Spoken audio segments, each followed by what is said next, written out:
we are live.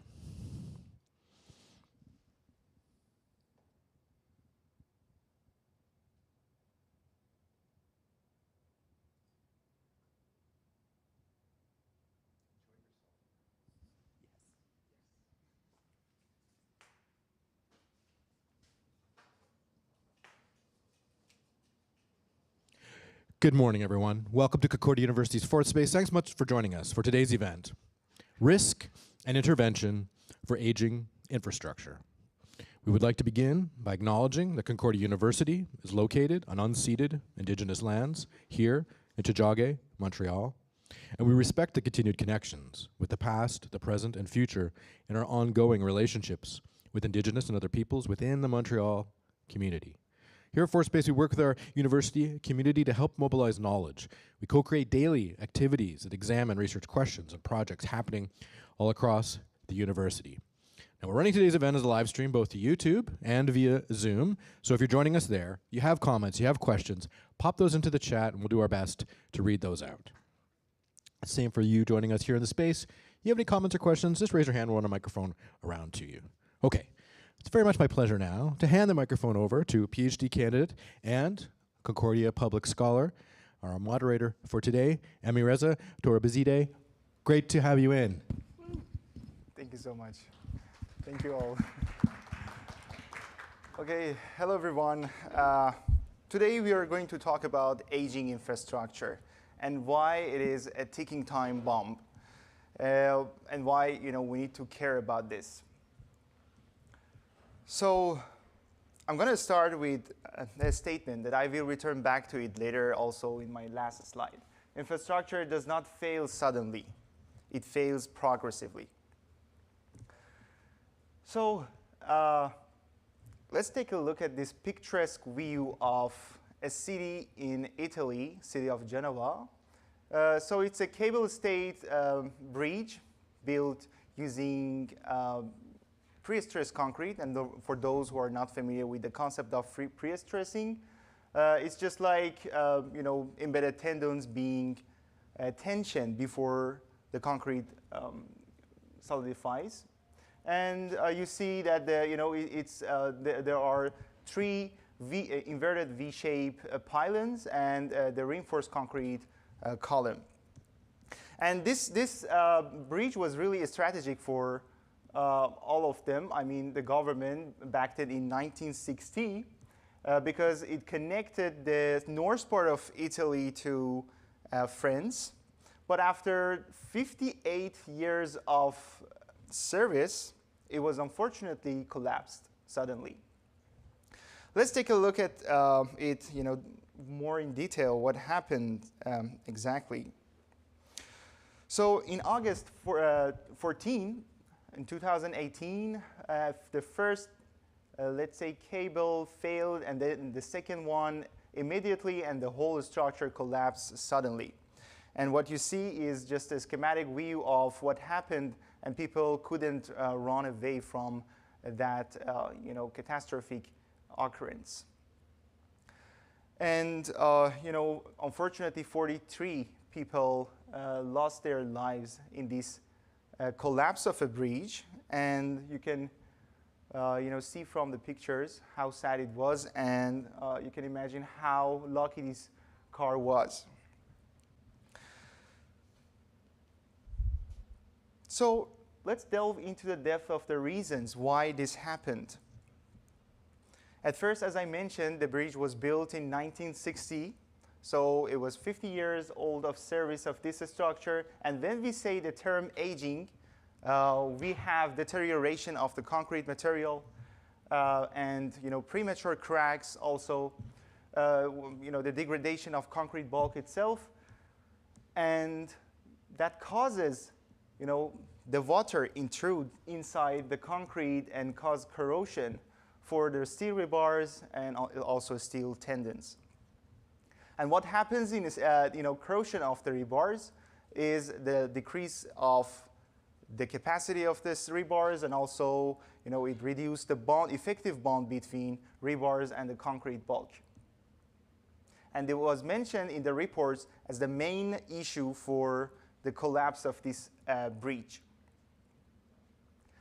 In parallel, lack of effective inspection and diagnoses and mismanagement, and also on the other side, you know, based on the report, creep was not considered, you know, in their design.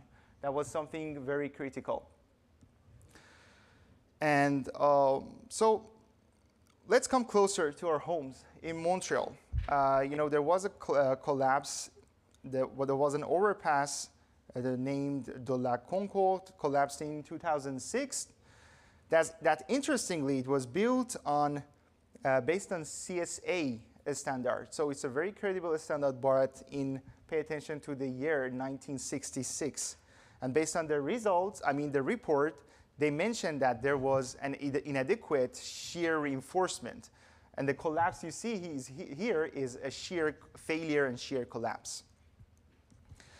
On the other side, also corrosion was mentioned as another important factor as the reason why this structure collapsed.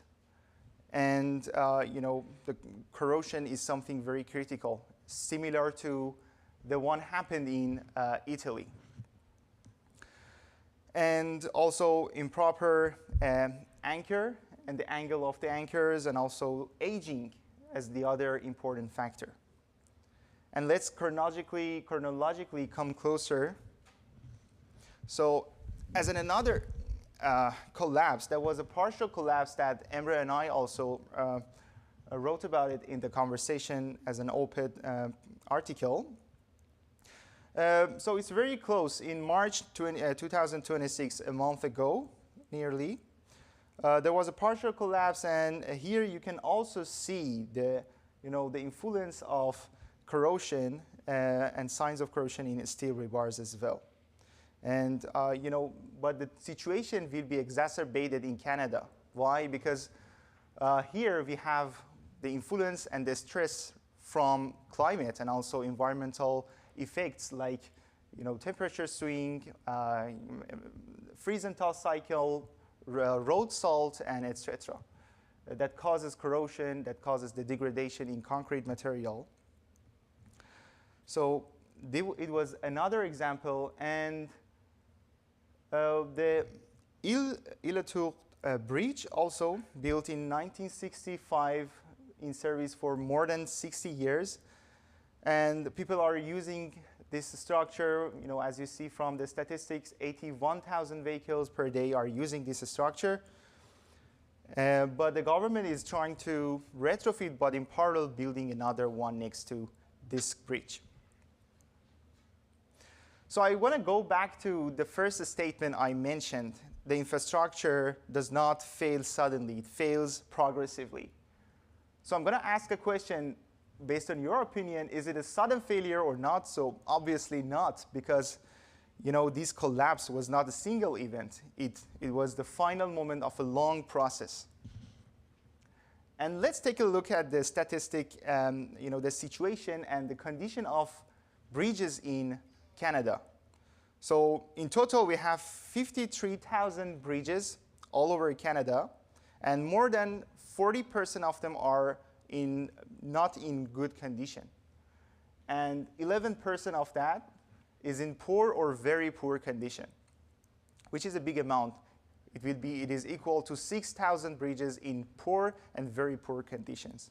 So you can realize how big the problem is. So I'm going to ask a question. What should we do for these aging structures? In that regard, we're going to start our discussions with our guest speakers.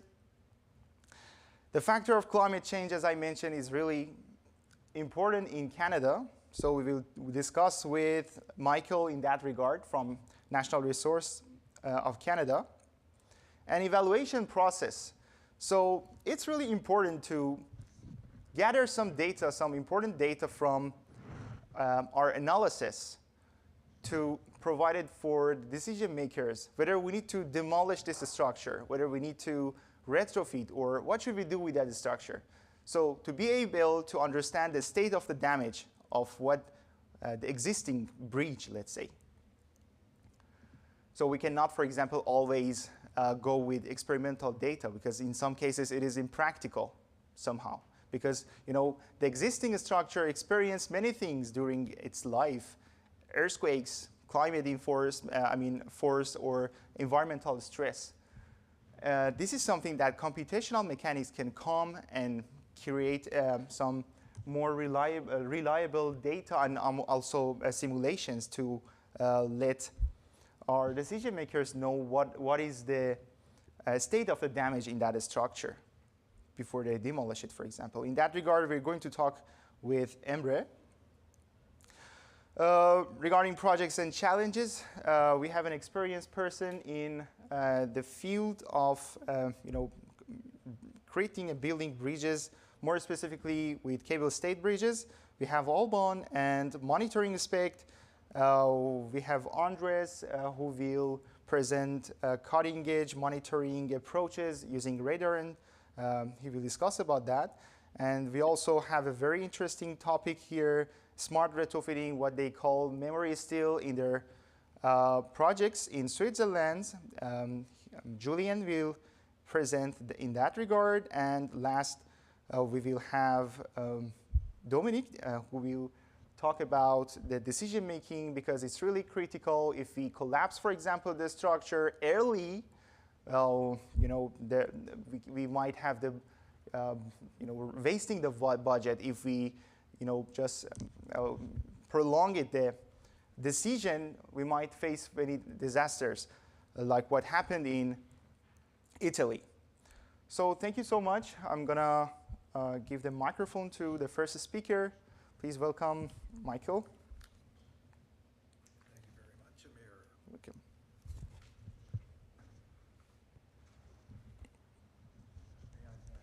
Of course. Thank you very much. So thanks very much for the opportunity to talk to you all here and online. And my focus, just a little background information.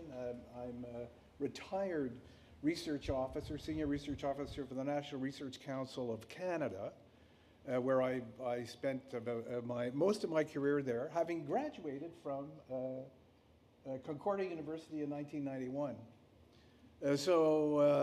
Here we're going to focus on buildings, but we're going to start off about how climate change affects buildings. Yes. Very good.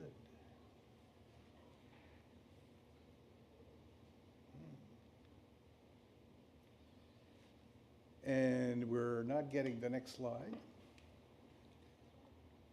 This one here? Oh, very good. Thank you very much. Thank you, Amir. Okay, well, we'll learn something new every day. So here we go. A little introduction to climate change, the impacts on buildings that climate change brings about. Thereafter, we'll talk about climate resilient buildings. What does one do to adapt buildings to the effects of climate change? And we'll look at research initiatives that have been undertaken in the National Research Council focused on that very issue, and some global initiatives ongoing right now. So, whoops-a-daisy.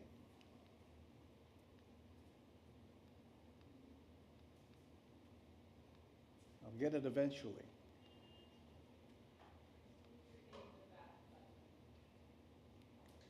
Okay, so what is the path to resilience for buildings in regards to climate change? You have to understand the changing climate and the loads that are affecting the buildings.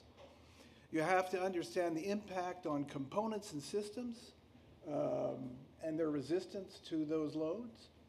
And thereafter, you apply design guidelines, standards, codes, and various other tools to be able to make the appropriate choices with regards to the building. Oh, okay.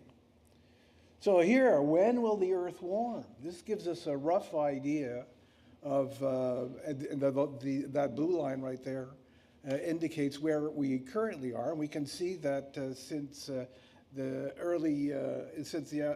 2000 or so, certainly there's been climate warming. This represents the global mean annual temperature change over time from the past century or so going forward. So here we are. This is Canada's changing climate over the years, and clearly we're increasing in temperature as we go along. The northern trend is more significant than that of the average trend across Canada, but nonetheless, it's following the global trend as well. So Canada's changing climate is projected to increase in the average annual temperature considerably. And here you can see where those increases are projected to be in 2070 for different regions across Canada, the north being the most significant. Of course, most of the buildings are located further south. Still significant changes in the southern part of Canada, 2.5 degrees there.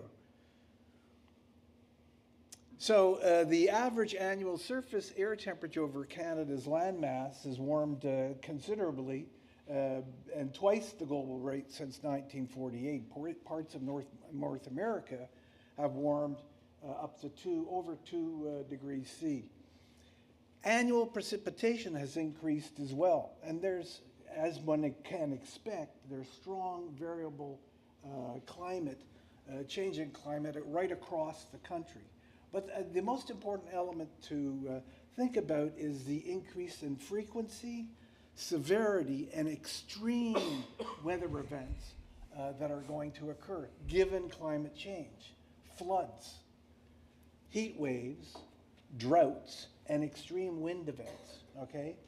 Let's not forget forest fires as well that have come about, increased number of forest fires that have come about because of climate change.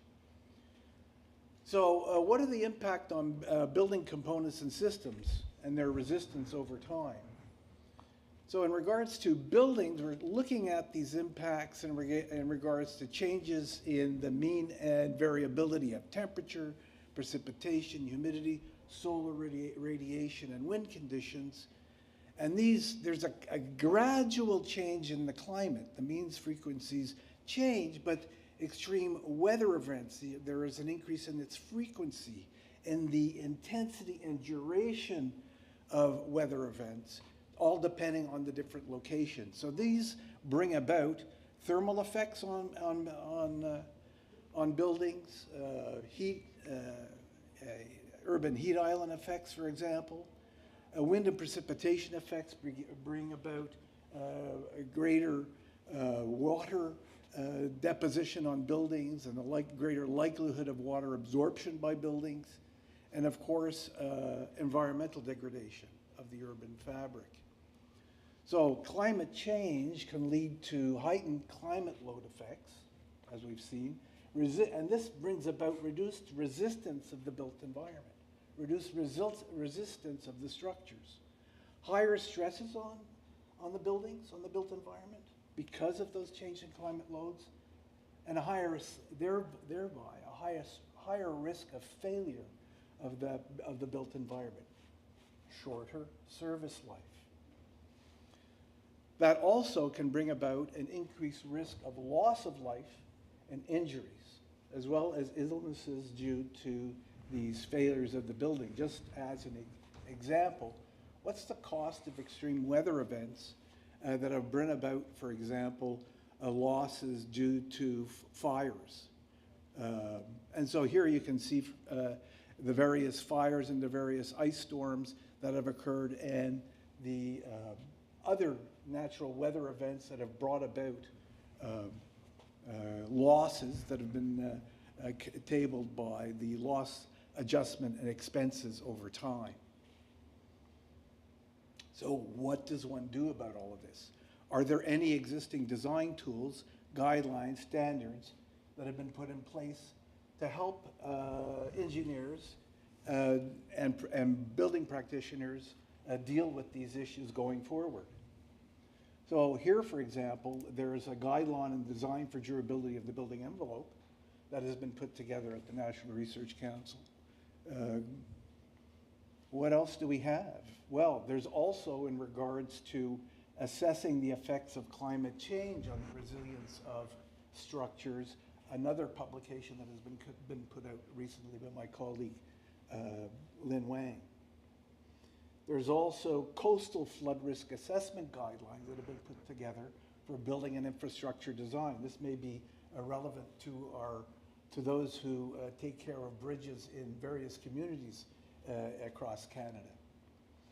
There is also best practice guides for improving the building envelope thermal performance, and as well guidelines for the management of overheating risk in residential buildings, but not simply residential buildings. As well, there are publications that allow us to get a sense of how to mitigate the urban heat island effects in Canadian communities using these nature-based solutions. And as well, there have been improvements to the existing guidelines that have been referenced in the standards. This one in particular, CSA S478 on durability in buildings. This has recently been revised to include elements with regards to climate change quite extensively. So how do you adapt to climate change? How do you bring about resilience? The approach is to design and retrofit to ensure durability, and to do that, you need to use a standard approach. And what one uses is this particular guide on durability, which is based on ISO 15686 service life planning, and as well the guideline design for durability of building envelopes. So this particular guide is focused on the use of hydrothermal simulation models to model degradation processes, and understanding of building physics for the hydrothermal models. There's a set standard way and procedure for completing a durability evaluation as provided in the guideline. And using this guideline, you use, as I was saying, the hydrothermal models, the heat, air, and moisture transfer models, to infer from those models what moisture conditions exist in the building for a given location across the country. Their future climate projections exist already that the National Research Council has put together for the 564 locations across Canada. So you can actually figure out, whatever you happen to be, what those projected conditions are going to be. And then you develop a reference, a baseline moisture performance of the building itself. You undertake the hydrothermal simulations on the wall assemblies in the building. You do that for the historical climate loads, and then you do it for the future projected climate loads for the particular location.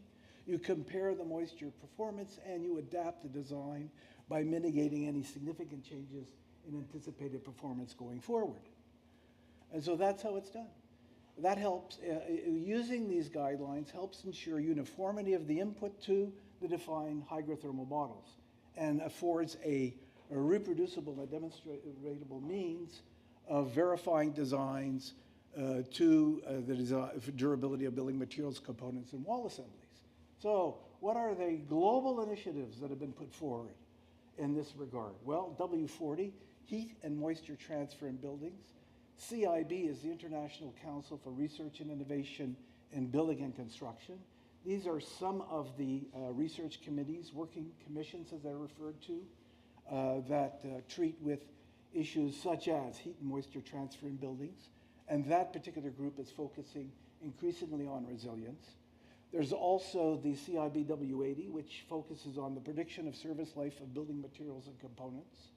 And also building pathology, W86, that looks at the degradation of materials and components that are used in buildings and their rehabilitation. So these are all working research committees that are some importance. Of course, there's also the ISO 15686 standards focused on buildings and constructed assets and service life planning, and this particular guideline, or standard I should say, is now been revised and out for review, or should be shortly. for review. It's gone from 10 sections to 5 sections. 1, 2, 3, 5, and 9, or something like this. I should know, but because I worked on this. So this is a useful document to help in the service life planning of structures in the built environment going forward. So what can we conclude from this talk? What is it that we learned? Design for the future rather than the past. Thank you very much for your attention. Thank you so much.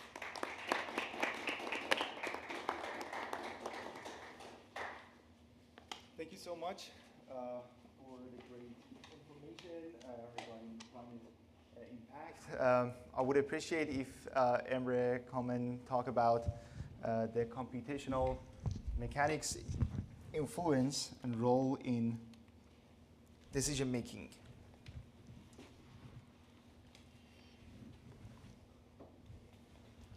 Okay, hello everybody.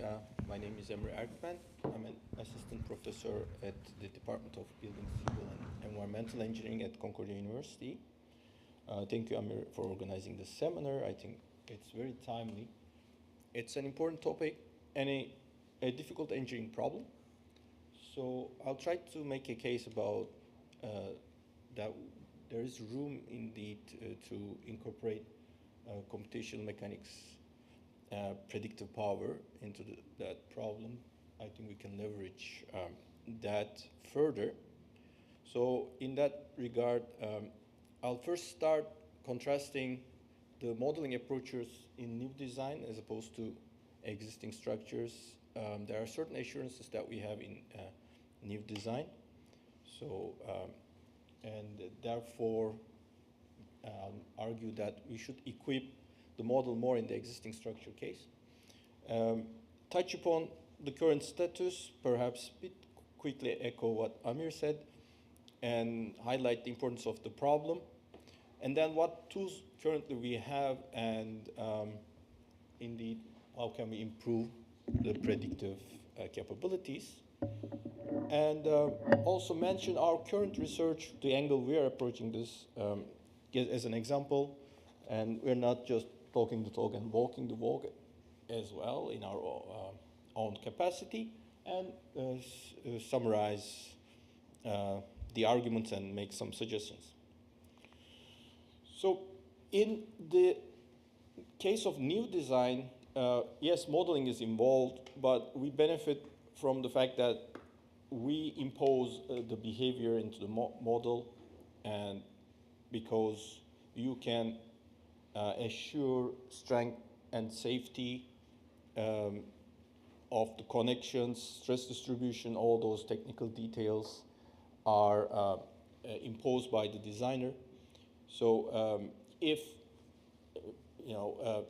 there is some ambiguities, codes and standards come in and make sure these are followed, or in the cases of uncertainties, safety factors are involved.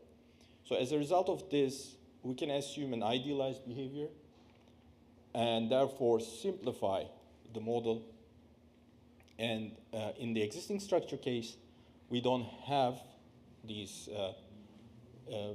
control mechanisms, and there are more uncertainties. Therefore, we cannot oversimplify. We have to be careful about oversimplifying. And this is a case where we can equip the model, we should equip the model to gain predictive power. Now, I want to touch upon the fact that indeed with the aging, mostly the uncertainty is in the material behavior, as the chemical attacks such as ASR happen. That is the degrading mechanism. Aging is an effect of all those, like freeze-thaw cycles, and they manifest themselves at some level of crack development in the case of concrete. So to represent the material behavior, the model should be consistent. And if you think about the modeling approaches, you can simplify it down to 1D, but if the material is required to be modeled in detail, these may not be a good approach. So the modeling has to represent what you want to simulate in terms of the material behavior. And as a result of these degrading mechanisms, you cannot guarantee the stress distributions to be uniform. There will be localized weaknesses, and that adds to the complication of what simulation can, how accurate the simulation can be. So oversimplification, therefore, has to be avoided. Now, as Amir said, there are reports, so this is now a pressing problem. In those cases of, for example, the La Concorde overpass, the shear failure was identified, which is a certain mode of failure. It is brittle, and that adds to the complication. There is not much warning when this failure progress starts. Or again, as a result of aging in the Soviet bridge case, the bond was lost due to aging, again, leads to a brittle type of sudden failure. So these are failure modes that you need to be able to predict in the current case. And I'd like to make a case that indeed computational mechanics is at a very mature state. Now there are industry-changing cases where computational mechanics involved, such as automobile crash worthiness tests. They reduced the number of tests, actual tests required by involving computer models into that. One other example is predictive surgery, where you can simulate a bypass operation and see how the blood flow changes. Just to name a few examples to highlight the fact that these are very complicated behaviors where you can successfully model, and as well as in the failure of solids and materials. So are we really leveraging this enough? Now, what tools do we have to address this problem? Thanks to the technological developments, there's structural health monitoring devices due to electronics, robotics, technologies such as drone sensors, where you can reach now to observe the progress through high-resolution cameras, drones, or even there are remote sensing technologies which are very convenient, such as GPS, as well as the data processing methodologies improve significantly. So just to name a few, of course, there are more on that. But now the question becomes, is health monitoring by itself sufficient to tackle this problem? And in the cases of Polsevera Bridge, as Amir touched upon, or in the case of very recent Calgary incident where the water pipe bursted, there were health monitoring devices installed, but they weren't. They didn't give warning at the that basically highlights the fact that the interpretation of what we collect from health monitoring is also an important part of decision making. So I'll therefore bring in my suggestion here that if high fidelity models are going to be useful, they have to be representative, of course, of the behavior. So, and they provide a context to ask questions. And in that, if you think about what we observe through health monitoring devices, it's usually at the serviceability stage. And either in the case of changes in the vibration characteristics, deformation characteristics, or sometimes if you have access through MRI device or other means, maybe crack configurations. But this is often an observation on the stiffness, and what we want is a prediction of the strength. That is why we need a model that unifies both phenomena and give us important information about the life expectancy or a possible failure mode or how to intervene. And through that, we could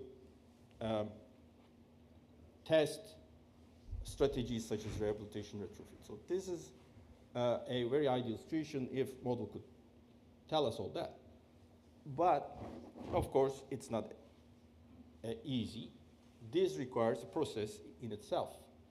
The model needs calibration until it can be validated. So in that, we need to keep asking the questions, but still it will reveal within the scope what it can predict. So why what you observe is happening can be answered through a model. This is to basically make a case that through a model you can improve your awareness. And even going back to health monitoring and saying, okay, what should we be seeing for something of that nature has to happen? So it's a device to ask the right questions as well. I want to make this argument on the deterministic physics-based model. So what we are doing, I just want to touch upon that. For example, in our advanced material model, we could confirm the failure behavior of a column, but then we ask the question, if this capacity is not enough, what happens if we increase the confinement? And the material model is the same, but that intervention is simply to reflect an effect of a stir. So this gives us an answer that the peak value will be increased, the ductility behavior will be increased. Or what if we introduce some cracks into the model? How much the strength and stiffness would be lost?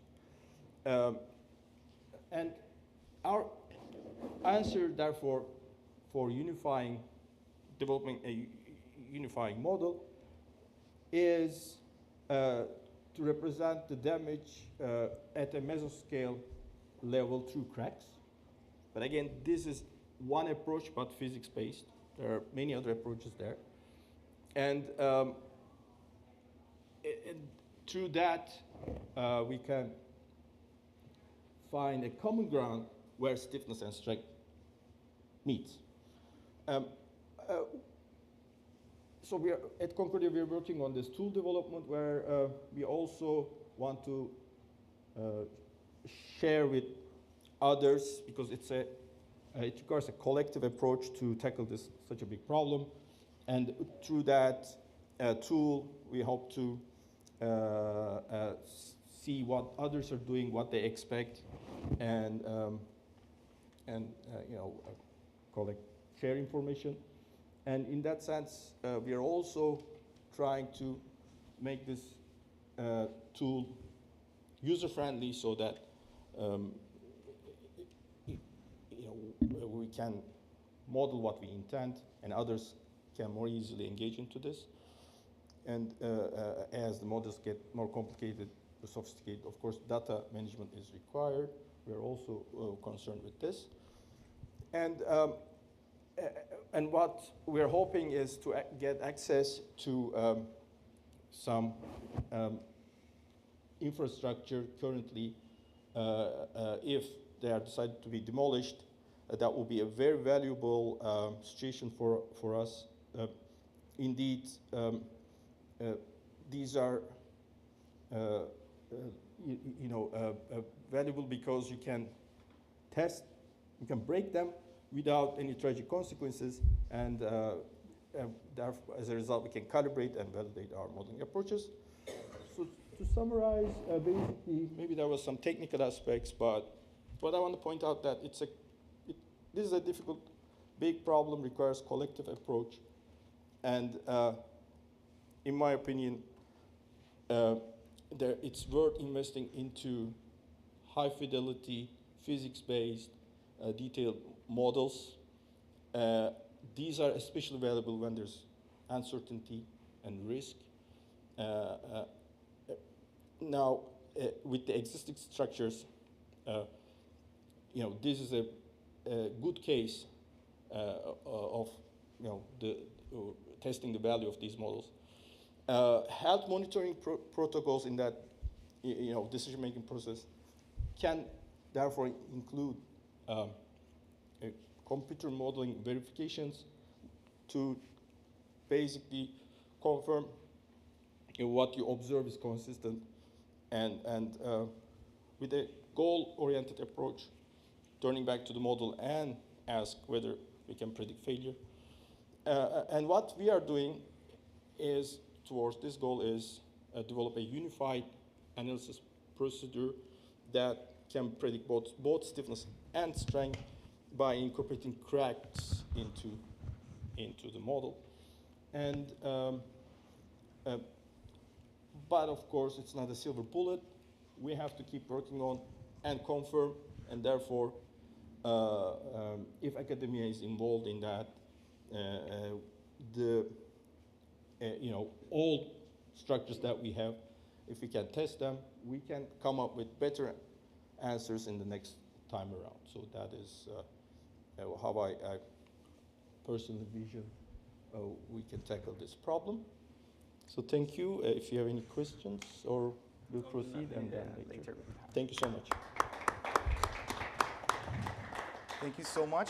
That's really interesting. By knowing the location of the crack or the damage, we can update our model to have a better understanding of the state of the damage on that specific structure.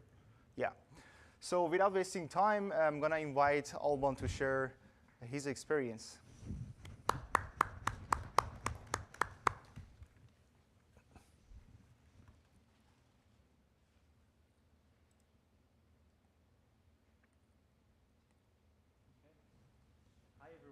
It's a pleasure for me to be here today and talking about this important topic. So just to introduce myself first, so I've been working for 16 years in the construction industry in different countries. I've been working in France, in UK, Hong Kong, Australia, Spain, and here now. And now I'm the general manager of a company called VSL, that is part of a larger group, I'll just explain that in a minute, in Canada. So leading all our activities in Canada and a little bit in the US as well, where we work with a licensee there, so a company that has our license. So I'll just introduce you VSL, what we do, our organization, and then I'll pass it to Andreas, who will talk about more technical aspects regarding the inspection, specifically innovation of inspection of prestressed structures. So quick introduction about VSL. We are part of a large group called Bouygues. It's a French group working and present widely in the world in different activities, but with a core and original activity being the construction. We are in 25 countries, including Canada, and our mission really in VSL is to ensure performance, safety, and durability of structures throughout all their life cycle. We are a specialist company, so we are not working on project as a general contractor. We are really focusing on specific aspects of the construction and specific structures. We are a specialist company in construction of new structures and repairs of existing structures that include in their structure usually post-tensioning systems and cable stay system. We work on very different type of structures. So for new structures, it goes from transport infrastructure, including bridges, tunnels, road and railways. We work on buildings, and we work on industrial structures and energy producing structures. Like lately, in past years, we've been involved also on many, for example, wind farm developments. Aside from being actively working on new structures, a big part of our company has been focusing for the past years in the preservation of existing structures. So we've got in VSL 4 different divisions. The first division is the core, the origin of VSL. So VSL is originally a Swiss company, and that has proprietary systems for post-tensioning and cable stays.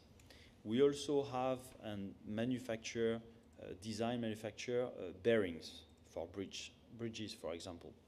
All these systems are internally developed, continuously innovated, and they are designed and fabricated internally in different countries. We have manufacturing centers in Spain, in Thailand, in China, and we design and fabricate as per the Canadian standard, for example, for Canada, and supply projects here in Canada. Our second division is that we call civil engineering, is covering projects where our on-site presence and scope is much wider. So we usually participate into complicated bridge construction, for example, or other type of structure requiring complex methods of construction and specialized equipment. So I can give you, for example, an example. We are now working on a new section of the elevated guideway, new metro elevated sections in Toronto. We've been working not so long ago on Champlain Bridge here in Montreal, where we've developed solutions to bring all the deck elements and assemble them together.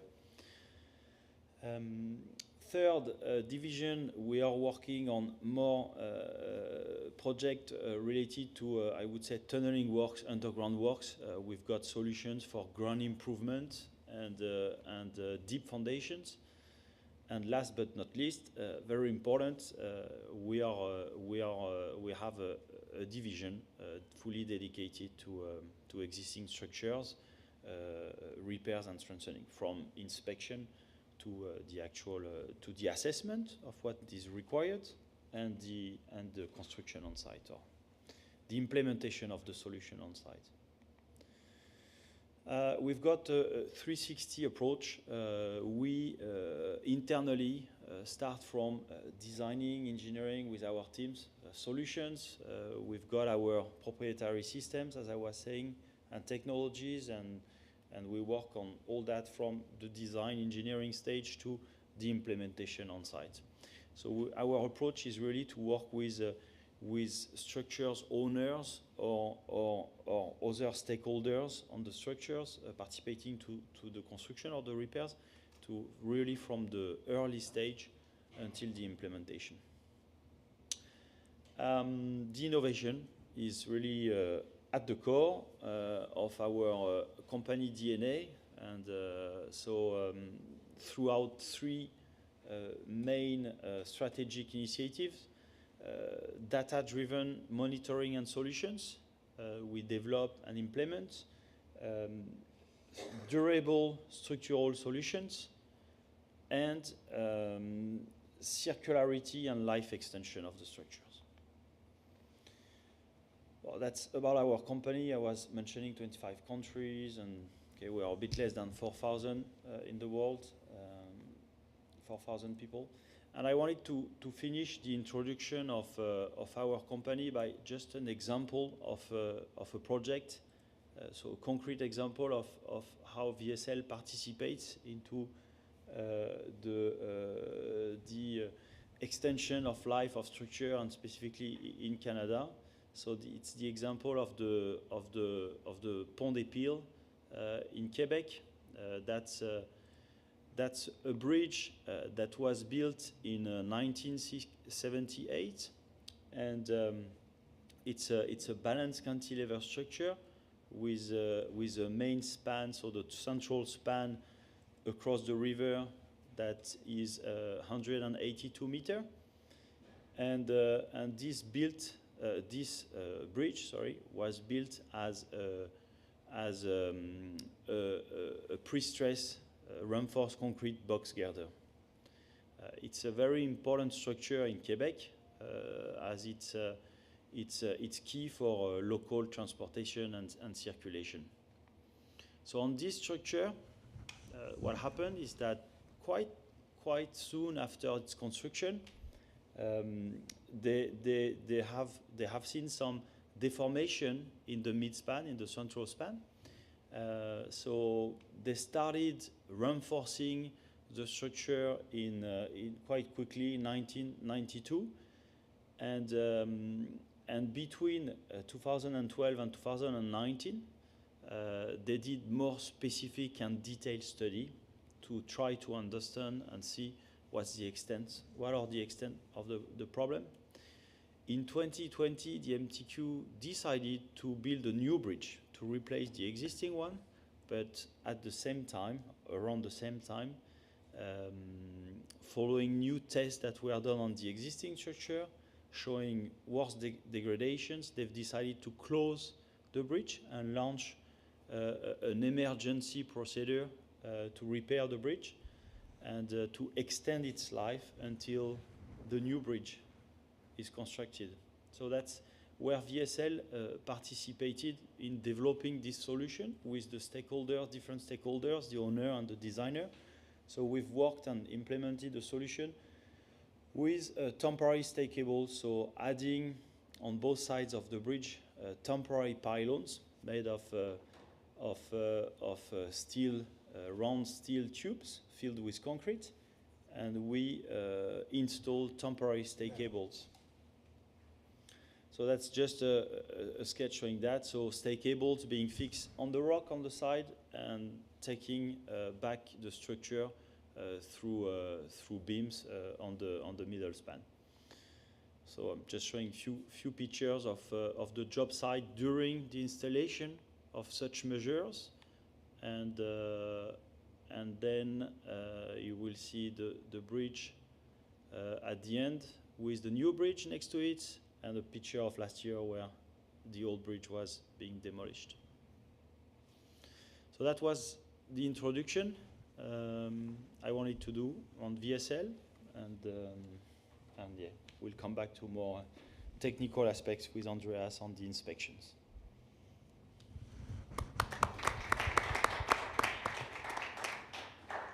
Thank you so much, Alban, for sharing your experience. I'm looking forward to hearing more about monitoring aspect from Andres.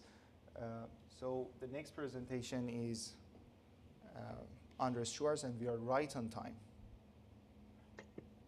All right. Thank you very much, Amir, and good morning, everybody. I'm sitting here in Switzerland. For me, it's already late afternoon. Thanks very much for having me on that panel, and I'll try to share my screen. I hope you can see that.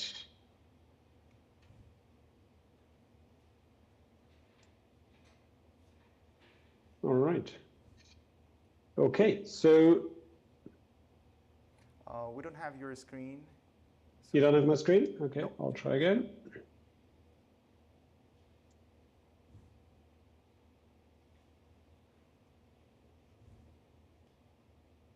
Yeah, it's working. Is that better now? Yeah, we have it now. Yeah. All right, very good. So yes, I want to talk a little bit about innovation inspection, in particular of pre-stressed structures. So you've just seen one that my colleague Alban showed you there from an example in Quebec, Pont de Pile, and earlier on you have seen other pre-stressed structures. And as a company, we are quite active in pre-stressed structures, but in general, it's a very important asset class, I think, that most owners in the world deal with.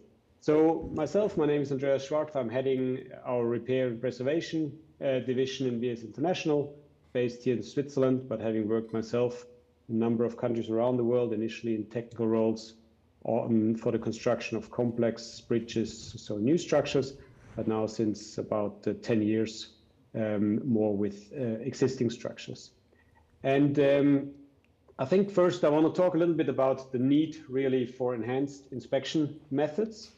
And talking primarily about the inspection, that means we have an existing asset in a uncertain condition, and we obviously need to go out there and gather information to get a better understanding of the condition of that structure.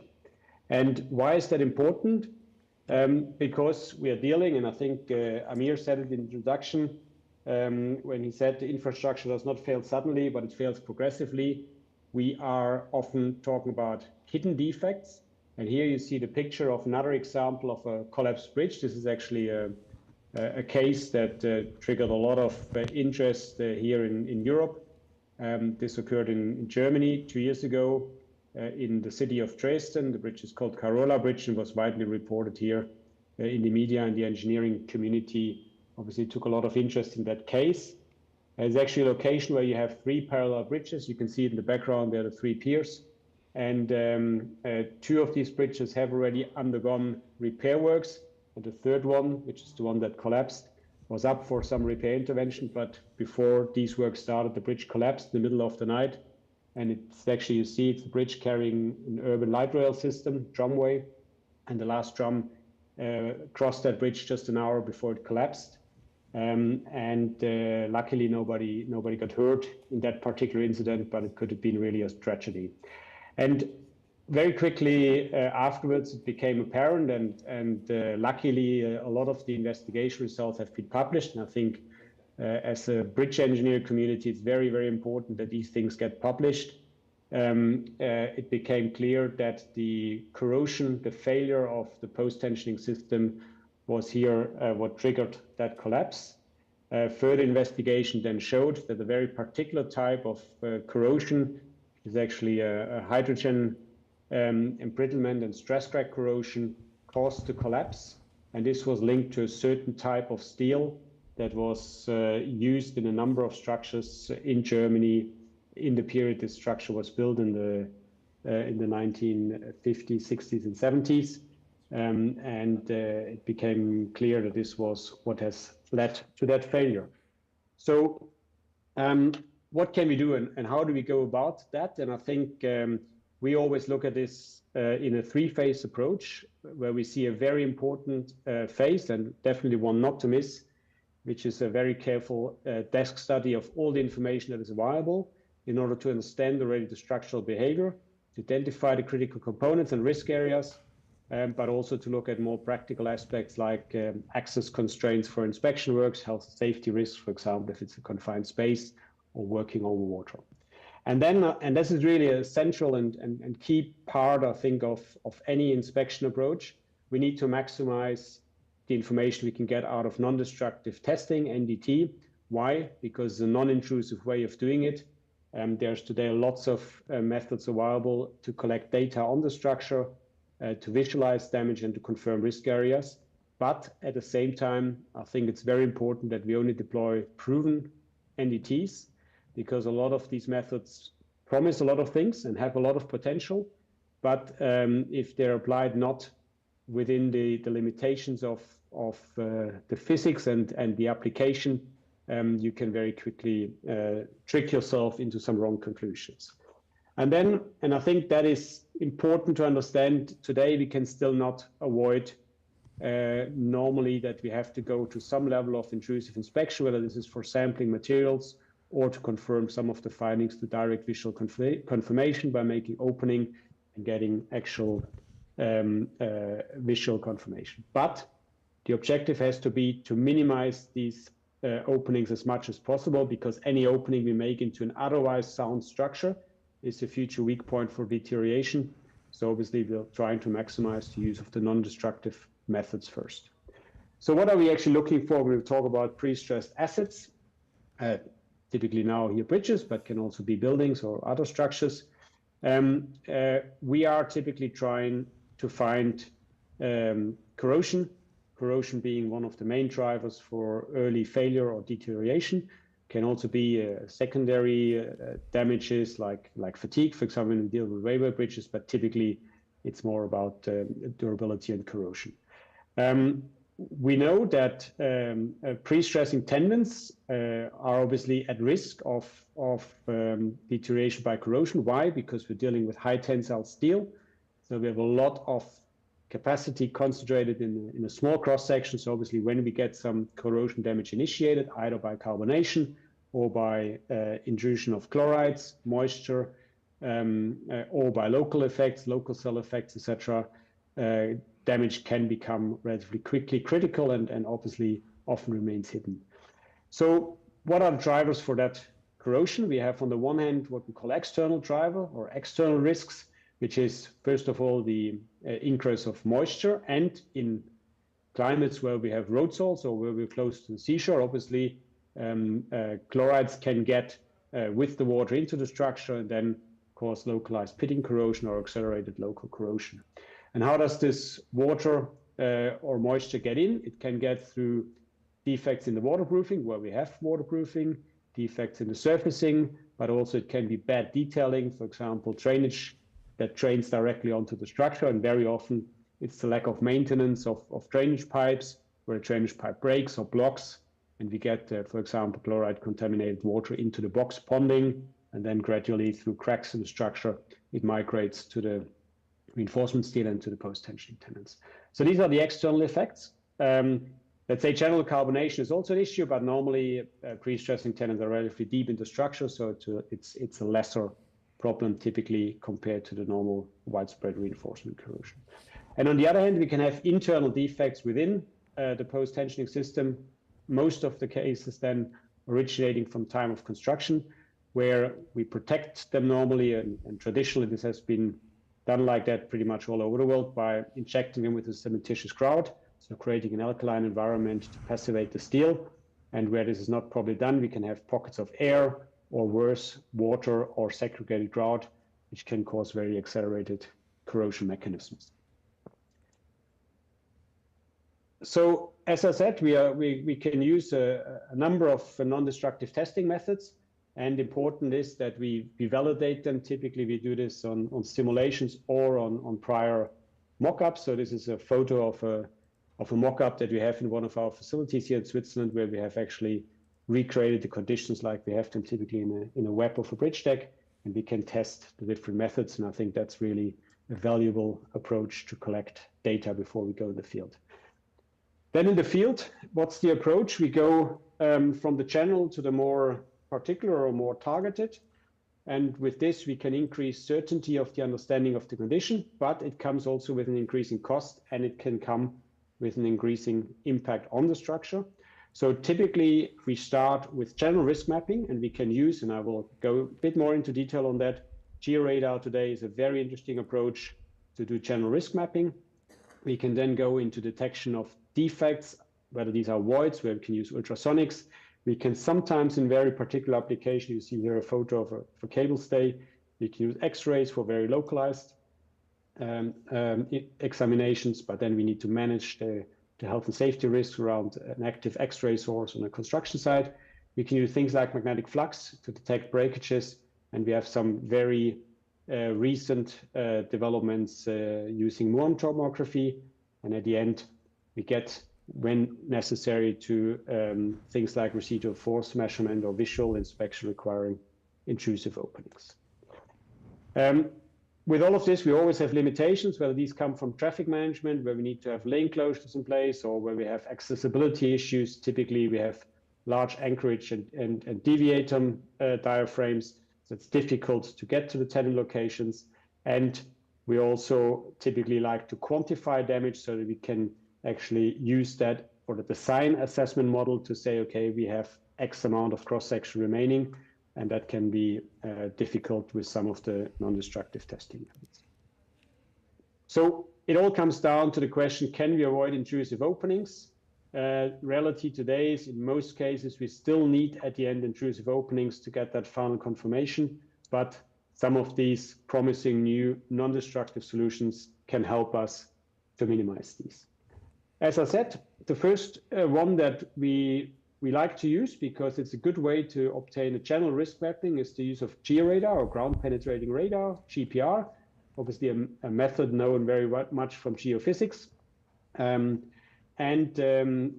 deployed since many years on concrete structures. But what's new now is to combine this with algorithms that allow us to correlate the georadar signal, which is obviously an electromagnetic wave that gets sent into the structure, then gets reflected by either metallic obstacles, so rebar or post-tensioning tenons, or by the back wall, the back face of the structure. We can then post-process these signals and correlate them with the conductivity and the conductance of the concrete material, and that is a direct function of moisture and chloride levels. We call this bridgeology, which is actually something we do together with a small specialist engineering firm here in Switzerland, who have developed that algorithm based on some PhD work that one of the founders did. And as I said, we use a classical georadar scan that we then calibrate to the material characteristics, and the actual conductivity of the material is a function of, on the one hand, the depth of the rebar, so the depth of the concrete cover, and on the other hand, the conductance, which is a direct function of ions that are in the pore solution, and these ions are obviously typically chlorides, which we know are drivers for corrosion. So once we apply this, we can produce, after that post-processing and feature extraction, we can basically look, you see these typical radargrams where you see one hyperbola representing the reflection of one particular reinforcement bar, and then we can post-process the data between the emitter and that reflection point, and from there derive these characteristics of conductivity and conductance, and then finally we can produce these risk maps. And these risk maps, you see here a bit the workflow, are a very good tool to guide us towards where are the hotspots of possible deterioration in the structure, because either we have low concrete cover or we have high contamination levels. And the beauty of the method is we can do that on top of an existing bridge and service. We just need a short road closure to get access, to be able to physically walk the bridge with the scanner. That's a matter of a few hours, can be done during a night shift closure, for example. And we can do it through the existing asphalt layer. So we do not need to wait for surfacing works to happen before we can do that type of investigation.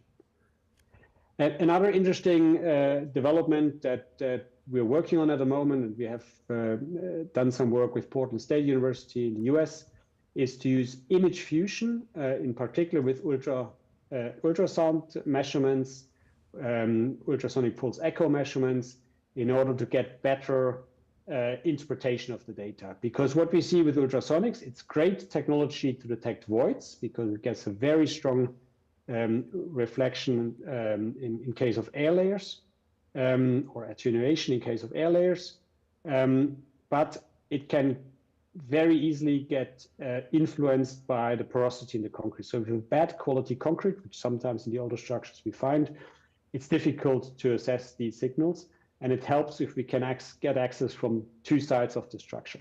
And then we can work with image fusion, similar to what is done in medical imaging, to enhance the understanding of these measurement data. Another technology that I previously introduced on one of the previous slides is magnetic flux leakage, which is a very interesting technology to directly detect broken steel. So we have either our reinforcement bars or we have our post-tensioning tenons, and obviously when they corrode to failure, eventually there will be a failure, there will be a crack, there will be a separation of the steel continuity. And the magnetic flux is based on first magnetizing the steel in the structure. You see here on the photo on the right, a large magnet that is traveled on top of a bridge deck with a tractor unit. We magnetize the steel, and then afterwards we measure the resulting magnetic field. And where we have a break in the steel cross section, the magnetic field exits, and we actually see a change in the magnetic polarization. So we see a north and south pole type of image which is for the trained eye. You see this on the graph in the bottom left, where the red arrow points. You see like a black and white change. So you look out for these, and this is then an indication that here's a discontinuity in the steel section. Now, this is one of the few methods we have to directly visualize damage. Problem is, when we magnetize the structure, we magnetize all steel. That means we also magnetize the passive reinforcement, and therefore we need to really deploy that with having a good understanding of the as-built documentation, so that we know, for example, where is a post-tensioning tenon, how is the rebar layout, that we can properly interpret these images. But it's a technique that we deployed together with a partner in Germany called Hildemeyer and Knapp, and they have done this a lot on the German motorway network, in particular for transverse pre-stressed structures, with some success. And then I want to close with a technology that's recently come to the market. This is actually muon flux tomography, and we work there with a company called G-Scan, which is a startup from Estonia in Europe. And what is it? Muons are particles as a result of cosmic background radiation. So they fly through all matter on Earth, including us humans, in their thousands every day. So we have a natural particle source, and we can use scanners in order to trace these particles. And what we do is we need to have a scanner on either side of the element, and one scanner, which is actually multiple layers of detector plates, measures the incoming vector, flux vector, and one the outgoing flux vector. And with the point of inflection, we can then deduct what material, what mass, atomic mass, has resulted in the deflection of that muon flux. And that allows us not just to locate obstacles, but also to characterize them through their material characteristics.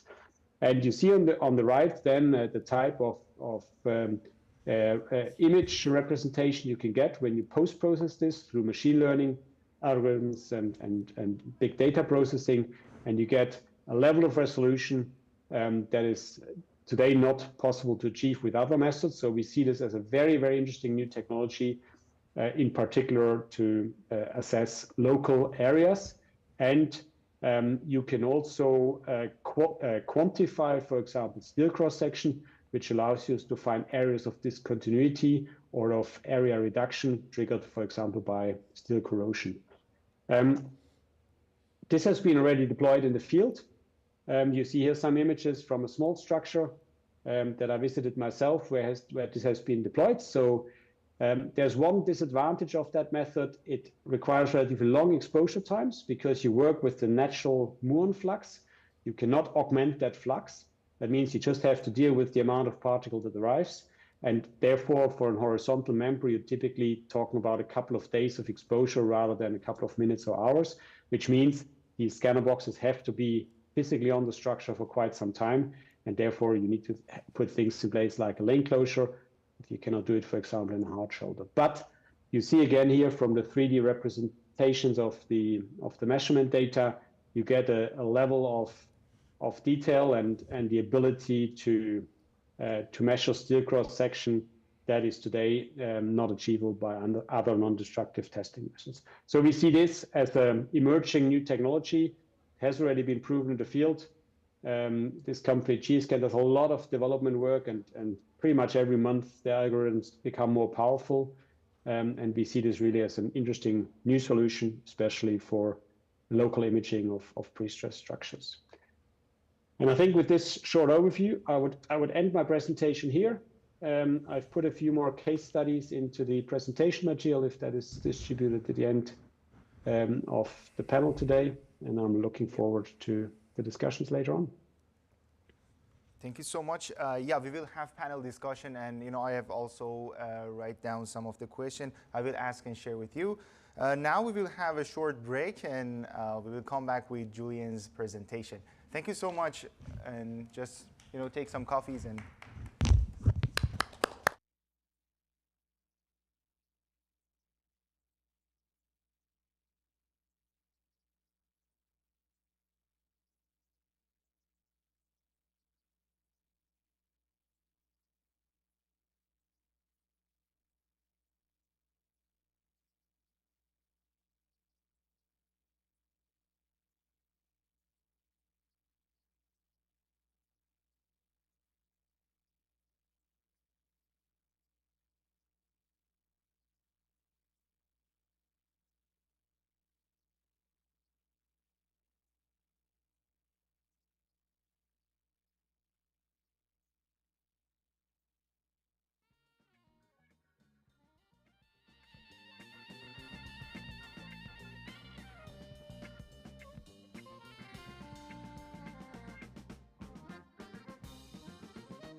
So thank you so much, and I wish you gain some energy for the rest of the discussion.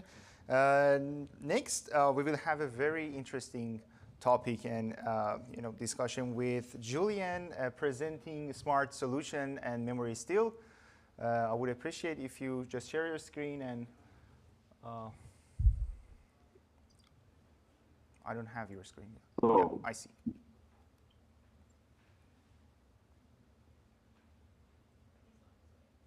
Okay. You see the screen now?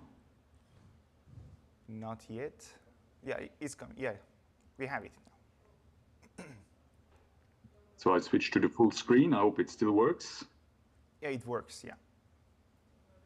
Okay, very well. Thank you very much. And welcome also to my presentation about the memory steel. It's I will just give a few words about myself in the very beginning. So my name is Julian Michels. I am working in part-time for the company Re-Fer. I have a civil engineering background. I spent the beginning of my career after my education several years at AMPA, a Swiss public research institute. So I was working in different R&D activities, mainly about structural strengthening.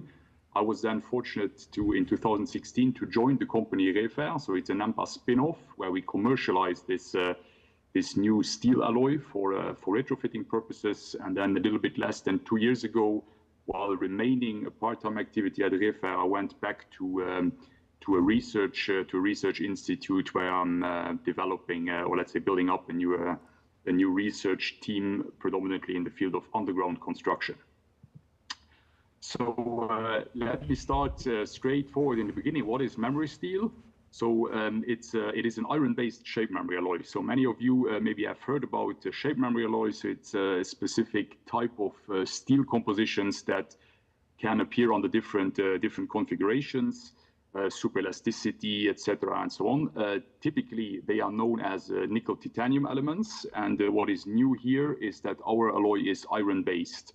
So it has then it is basically a self-pre-stressing material that allows, by being heated up once, to shrink back to its initial state after having undergone a permanent deformation.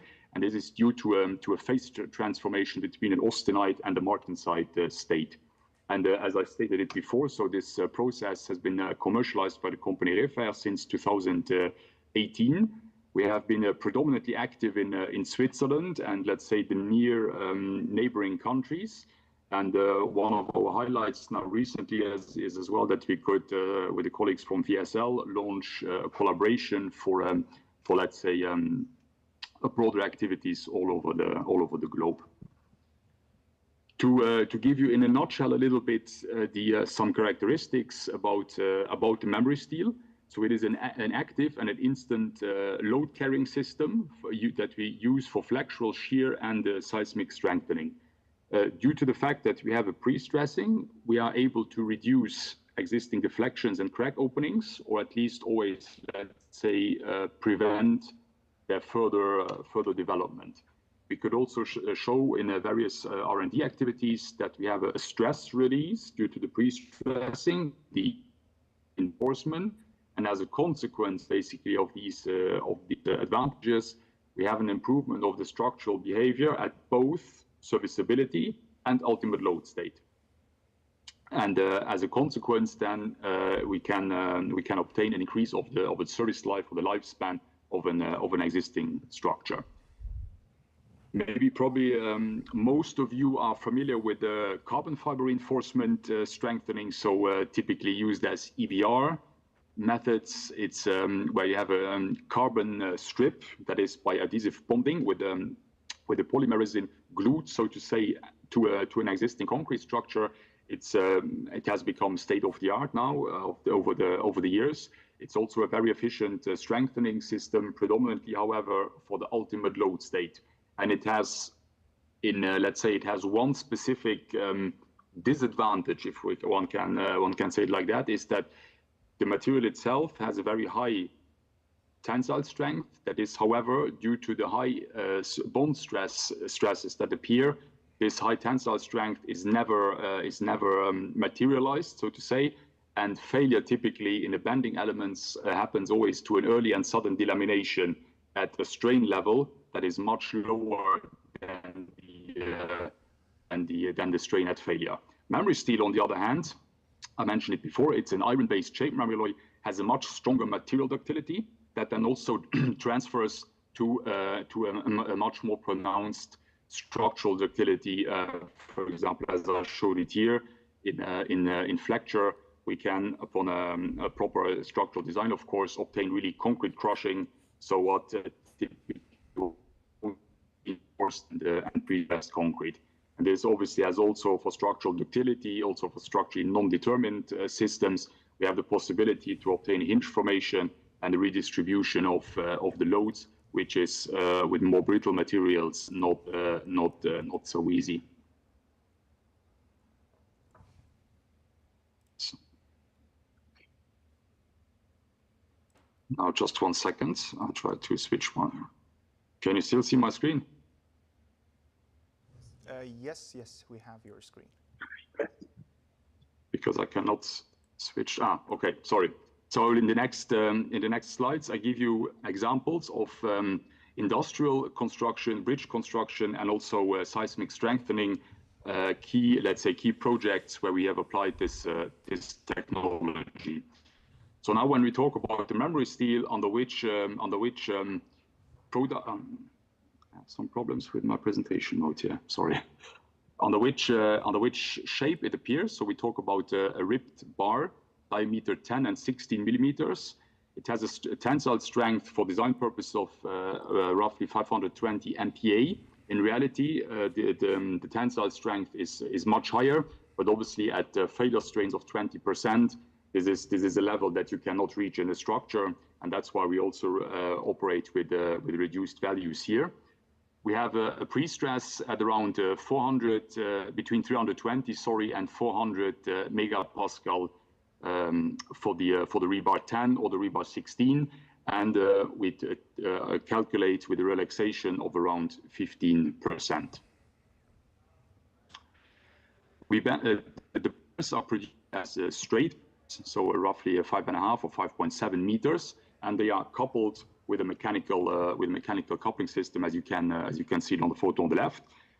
With the proper devices, you can also obtain flexible adjustments on site, so when you can bend it for an optimized anchorage and so on. So now let's talk first about the flexural strengthening. Typically, about this for the spar elements, what is done?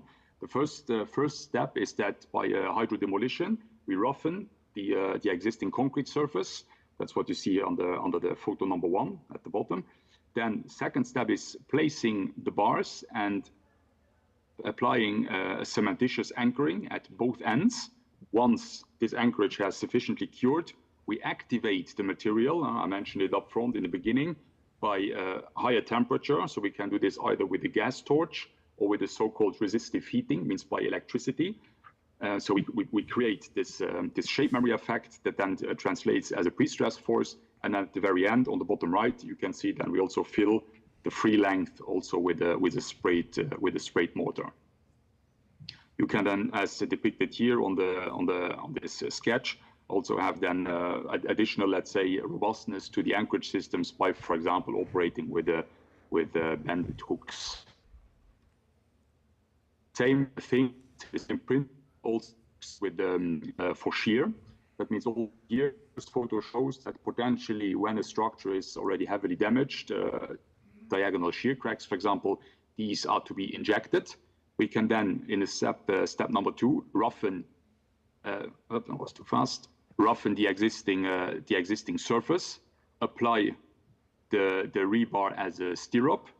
In this case, then, as number 3, apply the layer of cementitious of a sprayed mortar, and then hereby resist heat to park lamps, create due to the application of a once elevated temperature the pre-stress effect, so that you have a vertical pre-stressing onto the structure. As you can see on the bottom left here, if, let's say, the dimensions of your girder allow it, you could also anchor on top and at the bottom side, and then use the gas torch for activation, and then fill it with the cementitious sprayed mortar. Seismic strengthening, this was actually an application that has gained a lot of prominence in Switzerland now. So, interestingly, something that we ourselves did not have on our radar in the beginning, but then more and more engineering consultancies came to us and asked about this possibility.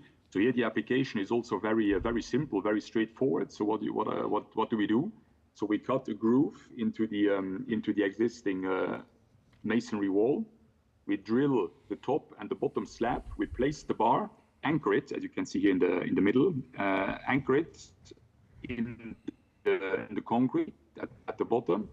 And afterwards, as shown here on photo number 3, by activating the bar, we apply a vertical pre-stressing force onto the masonry wall, so that you have predominantly it's used for increasing the shear resistance of the wall by giving additional normal load. And then at the end, step number 4, you then close the groove by a cementitious mortar. So in addition here, I would say to the technical attractiveness of the system, it is also something that the architects like, because you have a system, a strengthening method that with a pre-stressing that, however, completely disappears into the wall. So you have no loss of space. Now let me show you some applications in buildings. Often we have used it as an additional punching reinforcement. So as I mentioned it before, due to the pre-stressing, the rebar system is active instantaneously. So even at the smallest deflection, the smallest, let's say, rotation of the slab, you have already a strengthening element that is at a higher stress level than if you did this with the slag applied material. And due to this activity, we also have the possibility to actively involve all other components, concrete, shear dowels, and other maybe additional reinforcements that have been used for upgrading the punching resistance. Here are some photos. So it's basically the principle is the same than what I've shown you before on the schematic drawings. So you have a roughening of the concrete surfaces. You place the bars, you anchor them at the ends always, and then you activate and fill it with a cementitious mold, a new layer of concrete depending on the situation. We have had over the last years several retrofitting projects also in shear, as I've shown you before. So also there we have an immediate load carrying due to the pre-stressing, and again also with a very ductile reinforcement. So first I forgot to mention. So also here, that's something that we could verify also with experimental investigations. Due to the vertical pre-stressing, we are able to release, actually, to take away stresses from the internal steel stirrups. And due to the ductility, again, similar than for the punching, we have the possibility to let's say to mobilize all the materials that are in place in a more efficient way. Some examples. So the first one, this was the very first application, actually top left, that we had in Switzerland. It was a theater building, actually, where here you can see this was with here the stirrups are inside, and here we used simply formwork and an on-site cast concrete. Here are some pictures of the installation here, bottom in the middle. You can see the memory steel rebars. What you see in red are, in this case, they are plastic connectors, and they are also used for creating, let's say, an electricity insulation. Because afterwards, when we use resistive heating, obviously the current we have to make sure that the current goes through the memory steel and not through the existing reinforcement. Here you can see on the bottom right, you can see then the clamps that are used to activate the bars. In flexural, this is you can see here an example of a building construction before the activation of the bars, prior to the final covering with a sprayed mortar. This was a quite interesting project in central Switzerland.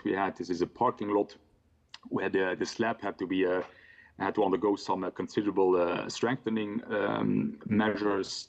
What was done here, you can see on the first photo that via hydraulic jacking, the slab was first uplifted, the rebars put in place, anchored, activated, so to keep the slab in its position, and then afterwards the straight motor was put in place, and the slab then released. And in this case, this was also, you can see that on the bottom right, an interesting project, as we had it as it was a combination also with the CFRP strips in this case.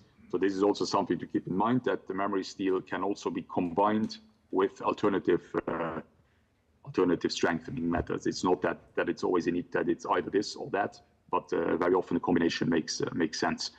Another application that goes a little bit in this direction, however of a different nature, this was a balcony strengthening that had too much vertical deflection. So also here we did first an uplift. Then you can see here the bars that were put in the grooves, anchored to the internal concrete and to the internal building slab, then activated, and afterwards the grooves were filled with a cementitious mortar. Confinement, we also had confinement projects already, so where then also the groove method was used, where the rebar was then placed in the groove, anchored at the required places, and then in this case activated with a gas torch and then covered again with the cementitious mortar. In this case, it was let's say the background of this retrofitting was the fact that internal steel PT strands, they were cut due to some transformational works, and so the rebars were added as a substitute for these destroyed or for these intentionally cut elements. Masonry. This was a school building in Western Switzerland, where you can see the different steps here on the photo in the middle. Maybe you can recognize the grooves.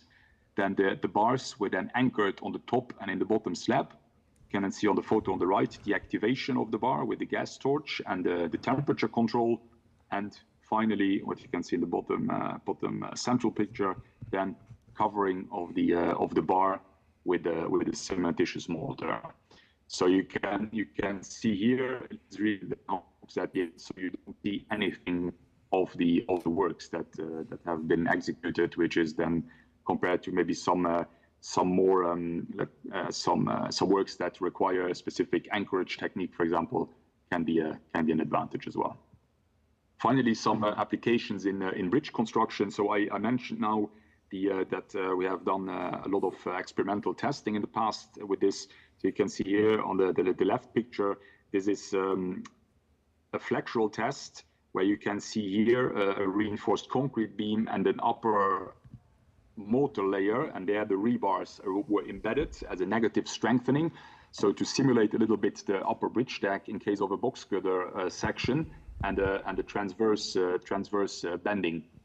So this is also where we could, for example, demonstrate very nicely that due to the memory steel pre-stressing, that we would have a stress release in the internal steel bar, and the same was done on the bottom right photo. So this was a shear test campaign where we then also could first of all demonstrate this stress release, and on top of that, what you can see here is that this was a reference beam, so no additional memory steel in the beginning. So you could then at the end see a very heavily damaged beam with partially ruptured internal steel stirrups.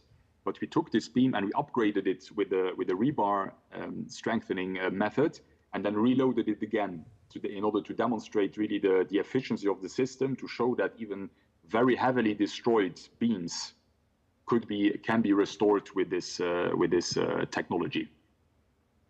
So this was an example now of a bridge also in Western Switzerland. You can see at the back of the photo there was a masonry arc that in the late 50s got extended by a reinforced concrete part. And this you can see on the photos here, the girders were heavily destroyed. We had carbonation, corrosion, many things from as we learn it at school, what can happen, and also what has been showed at the beginning of this presentation series. And now a little bit is the idea So when we have typically a structure in the very beginning, after it has been taken into service, we have a certain load capacity, load carrying capacity that over the years with aging, it deteriorates. So the green dot here moves to the red one up to a level when the structure does not comply anymore with the safety design. Typically, this also goes along with a certain stress increase in the existing reinforcement. And now, by applying the pre-stressing, by taking away some of the stresses of the internal reinforcement, it is possible now with the memory steel, with this pre-stressing technology, to basically to extend the lifespan of the structure to guarantee a second life cycle after an adequate repair. So here are some photos. So this is how the bridge looked in the beginning. Top left photo. Here you can see the rebars and the anchorage zone, the activation in the middle, and this is then bottom right picture how the bridge looked at the end. This is the photo I think you recognized as well from my background. This was also a bridge in the region of Geneva. And here it was about shear strengthening. So you can distinguish here on the top right photos the rebar stirrups that were then anchored in the top slab and in the bottom part and activated with a gas torch over the height of the girders. And you can see then on the bottom right photo then after application of the second sprayed mortar layer over the free length to guarantee a sufficient concrete cover. This is a more recent project in Switzerland as well, about a small bridge. So I think the span was 4 meters, 4.5 meters, something quite short. But it shows a little bit the potential of the memory steel. So this is about small targeted interventions where it is possible with relatively, let's say, not too big intervention program, nonetheless, to avoid demolition and to guarantee that the structure can be used in the future. So here you can see a cross section. So the gray obviously is the existing bridge, and then the new in red is the additional the additional sprayed mortar, with the red dots are the new rebar put in place for the positive bending. So this is you can see here some photos. Here are the rebars put in place. Here is already the wooden formwork prepared for the anchorage part with a cementitious sprayed mortar. Then afterwards, the bars were activated and fully covered with the sprayed mortar. Quality control, typically what is always done on site is by the contractor, that contractors are trained by us. They are obliged to do a temperature control during after the activation, so to guarantee that really the temperature has been applied. And Andreas showed before some photos about the crossbow testing. So we also have the possibility after the activation of the rebar to verify the actual load in the rebars. So just to summarize very briefly four comments. So I think what I try to demonstrate a little bit is that memory steel is an easy to apply strengthening method. So it does not require any complicated, so to say, stressing devices, no complicated anchorage methods. The material itself basically delivers the pre-stressing.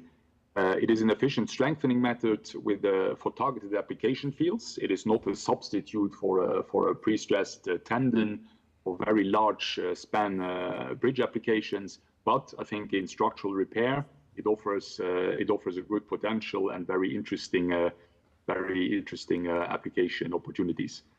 It is also easy to integrate into general retrofitting concepts. As you can see, the bridge in my background here. For this retrofitting, so the shear strengthening, that was only a very small part of the overall repair that had to be done on this bridge. and there was anyway a lot of hydro demolition, sprayed mortar, and so on and so forth.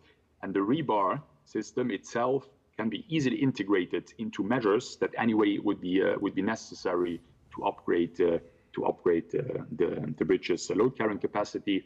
And I think what is also nice is for structural designers that it is a steel with some slightly different material parameters, but by adapting these, or let's say, or by using these material parameters, they can be easily integrated into the theory of reinforced and pre-stressed concrete structures. So basically, exactly what we are trained for at the universities can be used just with a slightly adapted material parameters. And by this, I would close my presentation, and thank you very much for your attention. And I'm also looking forward for the discussions later on. Thank you. Thank you so much. That was really interesting. Also, I did my master's in that regard, and I was familiar with the material in terms of developing computational mechanics. Computational models for modeling FESMA material. But I haven't had the chance to see this material, visually. I've had some seminars to introduce this material, but unfortunately there was a lack of knowledge about, knowing the presence of this material in amongst the community, civil engineering community. But thank you very much. The last presentation is from Dominic. So I would appreciate if you share. Thank you very much for having me today. I'm going to introduce myself. I've been working for the last 20 years in the field of bridge engineering. I've done my bachelor degree at École Polytechnique, so I want to acknowledge all the researchers over there. I've done my master degree. I was a research assistant afterwards. And I joined CIMA Plus for 10 years as an associate, and I work on bridge design, evaluation, and inspection of those bridges for different owners. And afterwards, I had the chance to migrate to more to the city of Montreal, where I became the head of bridge and tunnel department, more as an asset manager. So I'm today less in engineering design, but I'm more in asset management. And how do you mitigate risk of having a lot of bridges, and what can be done about it? So that's going to be my presentation today. It's going to be a little bit less technical, but it's going to be more of where we want to go, what we've done, and what is the innovative repairing that can be done in rehabilitation on bridges. And also, for the last year, I've been the chairman of Chapter 18 for the Canadian Code of Bridges. So I'm doing the next cycle of the code as repair and rehabilitation chairman. So we'll be trying to get those notions in the code of bridges.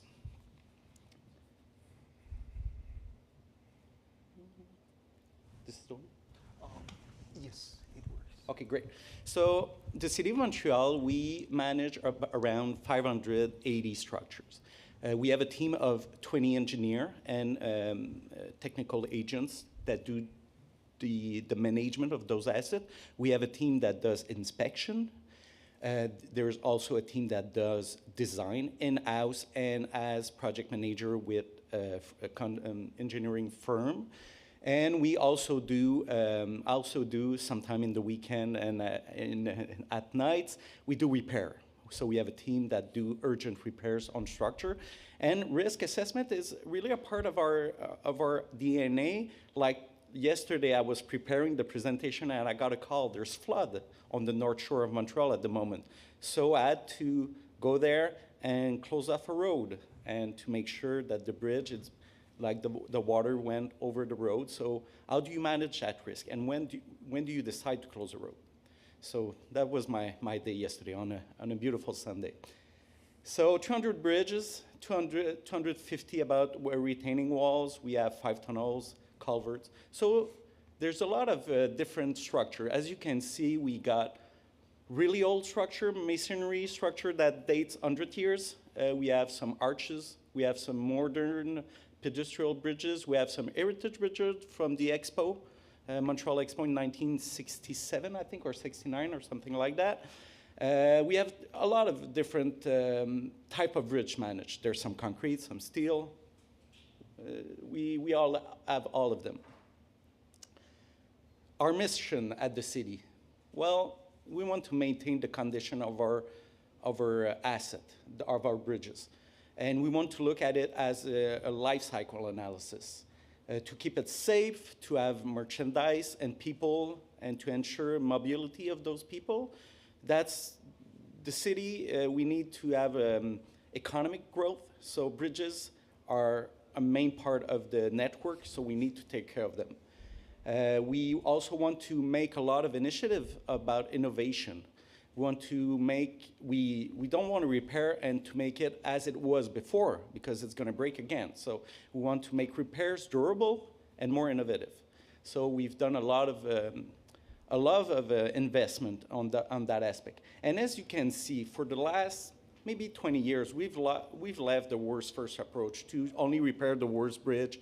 We have more a risk-based analysis now. We look at all our assets, and we decided to invest different amount of money on different bridges, on different level, when it's just maintenance, small repairs, and big repairs, and replacements. So we have like a different way of putting money and to take care of our bridges.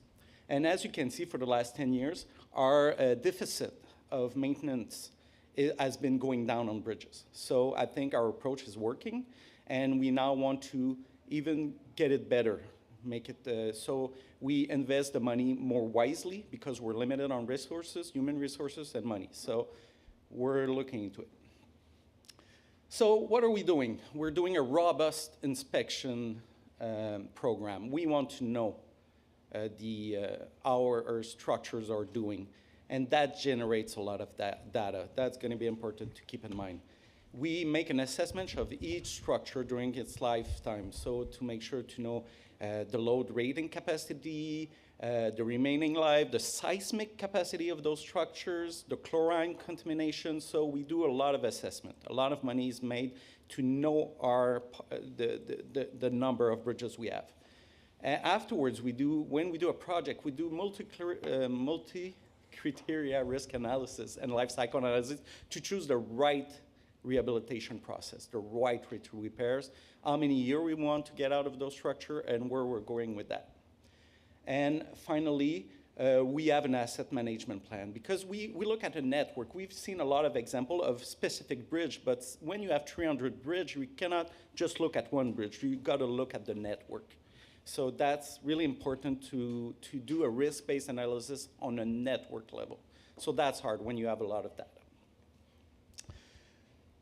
What we need to go, we've done risk analysis, asset management, but we need to get in more life cycle cost analysis in that regard. And that's going to be hard to do, because we want to have, like we said, we want to have curve of deterioration, but we have a lot of data.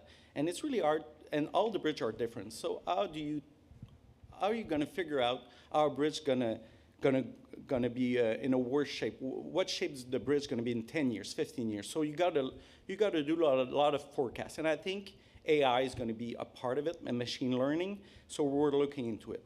Then we want to do life cycle analysis. We do it on each project, but we want to do it on a network level. So you got to do a lot of analysis with a lot of bridges. So you're going to need computers. Humans, we have limited resources. We're only 20%. And we do day-to-day maintenance of bridges. So we're going to have to use more, I think, like it's a term, AI, but it's going to be computer and machine learning to help engineer. It's not to replace engineer, but to help them make good decisions. We're going to move from risk-based analysis to life cost analysis, including, and also that all of those analysis is to keep a level of service so the city can keep on working. So that was the asset management part. It's more like really high level, but afterwards, when you decide to do a project, you want to do good repairs. So we've been working at the city for the last 100 years on making better repair. We have in-house engineered. We've done research from 1930 to 80s in-house. But afterwards, we've moved to university. We finance a lot of projects on university, École Polytechnique, McGill, Sherbrooke. We've done a lot of projects. We try to reuse material to be more renewable, diminish carbon emission and things like that.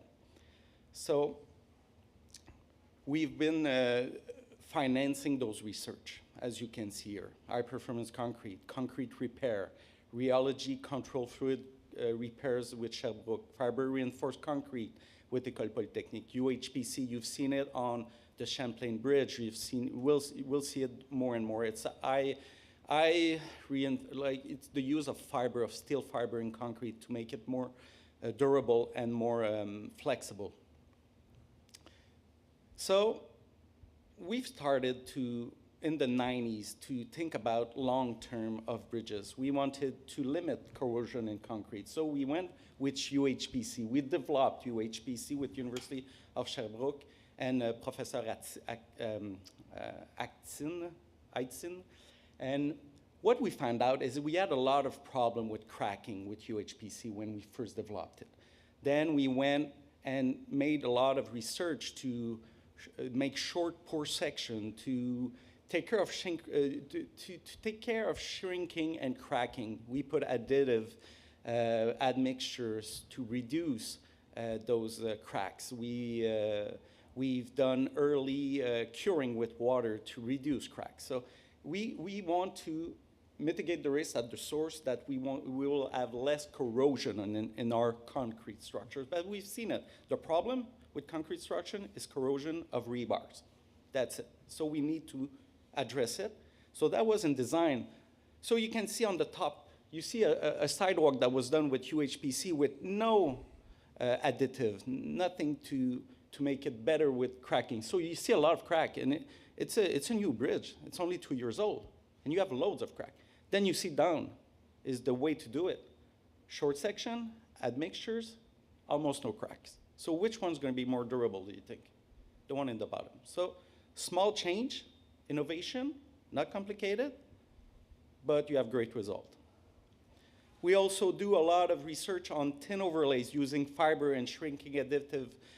We did on a bridge on top of the Descaries Highway.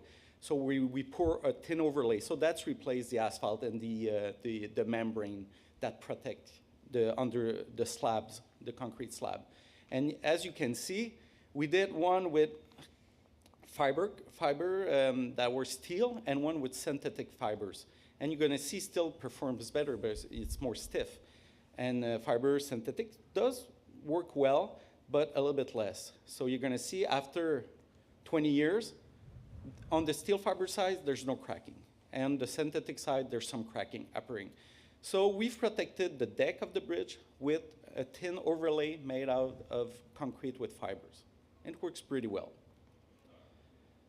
We did a lot of research with the University of Sherbrooke, and you can see on Berry-Sherbrooke in Montreal, we had an old underway passage with retaining wall that were a lot. You see what the chloride content and the salt, the icing salt does to walls. The bottom of the wall, they're all really wrecked. And what you got to do, you want to repair it, but you want to repair it better for a longer time. So this repairs for 35 to 50 years. It's already 60 years old. So you want to get it to another cycle of maintenance. So you keep those. And just below the asphalt, it's the tunnel of the metro. So you don't want to rebuild these infrastructure. You want to maintain them. So what we do, you take the old concrete, you make sure you take all of the chloride contamination. So we do a lot of testing, a lot of assessment. We take the chloride out. We do some short section of concrete. We use admixture. We do use early water on that. As you can see, a lot of water to activate the admixtures, to make sure there's no cracking. And that's what you get at the end. Much better than the first one. I might show a small video. I still have time, so I'm going to show it. We won in 2020 the second prize for, do I need to push again, or? Nah, it doesn't seem to work. Oh yeah, maybe. Oh, there you go. So in 2020, we won the ACI World Concrete second place for the repair of this. So you're gonna see where it goes from, and where all of our innovation, all put in one project, can achieve. In the heart of Montreal, Quebec, Canada, is the Barry-Sherbrooke Underpass. Originally built in 1955 and presented with major structural deficiencies, the underpass had to be repaired. The rehabilitation of the project was carried out over 2 consecutive years and included adding thickness to the reinforced concrete retaining walls and restoration of the project's supports and deck.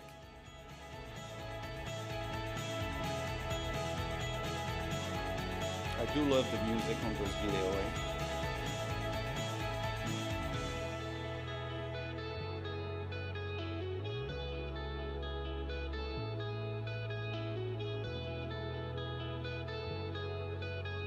As you can see, for the city of Montreal, we're a UNESCO City of Design. So we want our structure to be, beautiful.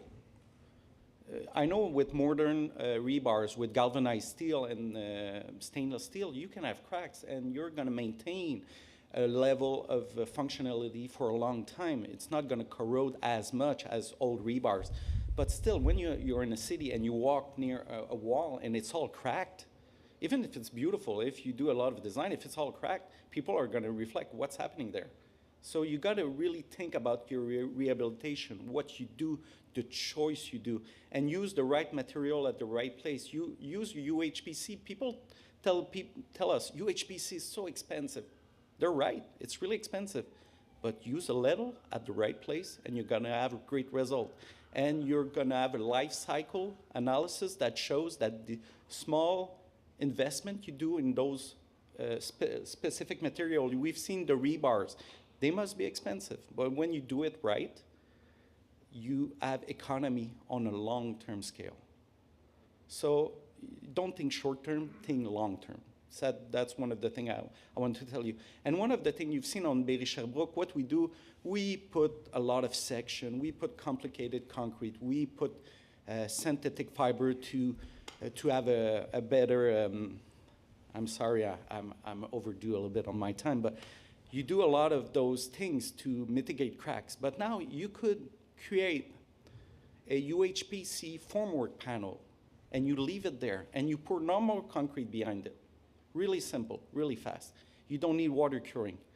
It's much easier. So that's gonna be our next innovation. You're gonna see it on other underway, passageway. We're doing Christophe Colomb des Carrières, where we've used a precast element. All the bridge are all created from individual precast and elements. So it's like a Lego building Lego. So we're building bridges in Montreal so we can go fast. So we've done Saint-Hubert des Carrières. We're doing Papineau des Carrières at the moment. We also do reinforcement of old seismic column, where you get a much better seismic result with old concrete, with old columns. I think rebar could contribute to those results also. So here's the Lego. We do a lot of testing, one on like full-size testing at École Polytechnique of our innovation. And that's it, the future, where are we going? We want to use our data to make better decisions, to use the limited financial resources we have in the best way possible, and use our resources also in the same way. So that's where we're going, and that's what the city wants to give its people. So thank you very much. Awesome. Thank you so much. So we are a little bit behind the schedule, so I'm gonna start the next section, which is panel discussion, immediately. And so there are some questions that it requires your perspective and just share your opinion. And please try to be precise as precise as possible. Brief, yeah. So I'm gonna ask the first question from Michael. So how are climate-related stresses influencing long-term infrastructure performance and prioritization strategies. Well, I think I've already mentioned that in the, hopefully this works. Yeah. Are we working? Yeah. We are, okay. So I mentioned that in my talk, as a matter of fact. So the climate loads, of course, it's getting warmer, but the climate loads for various are getting more. The frequency of climate events is increasing, or severe climate events is increasing. The intensity and severity is increasing, as a consequence of which there are greater loads, if I can put it that way, on existing structures, and those greater loads, of course, accelerate degradation, okay? And because of accelerated degradation, well, then the service life is reduced. So that's primarily the answer that one has. So if you're thinking about climate loads going forward, think as well about having to refurbish one's bridges more often, and also think in terms of, for the bridges that are being designed now, how is the future climate going to affect them? That comes, well, that's self-evident from my talk, I believe. Yeah. Thank you so much. So I move on to the next speaker, Dr. Erkmen. So, you know, you mentioned about the possibilities and, you know, the features that computational mechanics can add as an added value for decision making. So could you elaborate more on how, and just to, you know, wrap up, how it can effectively influence the decision-making process? Well, it's the predictive power it brings, basically. And the suggestion here is to invest in that, really. It requires effort. So that underlying physical principles included in a unified manner from, you know, reflecting all aspects of the behavior. In itself, it requires expertise and effort and all that. But the benefits are quite obvious, in my opinion. Prediction gives you a lot of power. So, but to do it right, you have to keep asking questions and keep checking, validating. Good. And how reliable you think the models are? Oh, that's always a question that you should keep in mind. So you always have to weight the scope of predictability. But in itself, I think the process is very valuable because it encourages you to ask the right questions. Even though you may not predict everything, at least you know the scope and the blind spots, and then bring in the safety factors as required. Great. Thank you so much. So I just want to check if Andras is here. Okay. I'm going to ask a question from... Yeah, for me. Okay, perfect. The VSL team. So what are the limitations and practical challenges of advanced inspection technology techniques, such as GPR, as you mentioned, and how reliable, again, are they in real-world applications? Yeah, I think a very good question. It really goes to the core of using some of these technologies. So I think when we talk about limitations, we need to be aware of, let's say, the physical limitations of these various methods. The GPR gets fully reflected by metallic obstacles. So if somebody says he can look behind the metallic obstacle or metallic duct, for example, in the bridge, it's just not possible. The same is to a certain extent true for ultrasonics and air layers. So I think we need to really understand these physical limitations. Then there are certainly limitations that come from the post-processing, and I think there we see a lot of advance recently with the additional computational power available today. And I think we can expect really some very significant improvements also the past. I mean, machine learning has been deployed today. AI comes into the field. So we see this on things like the muon flux tomography. This would have not been possible even if we just go back 5 years. So I think a lot of improvements coming from there, where there were previous limitations more from the post-processing side. And then it comes down to very practical limitations like, okay, what what access do I have to the structure? Can I put a traffic management on to get on the carriageway, like what I tried to show, for example, what we do when we run the radar mapping.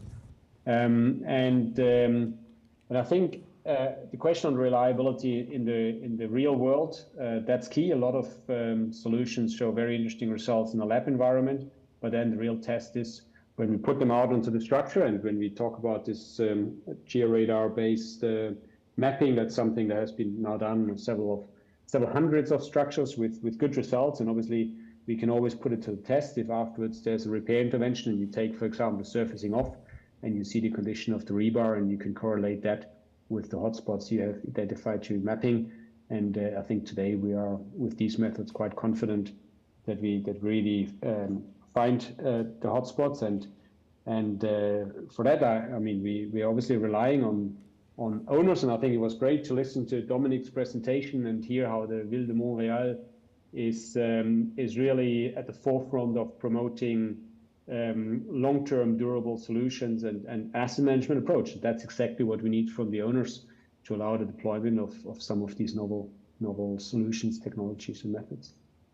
Awesome. And I want to know what do you do with these data? How do you interpret the data? You know, after gathering some information about for example, the location of the crack and so on and so forth, how do you interpret the damage of the structure as the next step, let's say? Yeah, so I think with the NDTs, it's important to understand that typically we can, there's two ways, right? We can assess risk. So for example, things like chloride contamination, electrochemical potential, that tells us the risk of corrosion. It doesn't necessarily tell us there's already damage.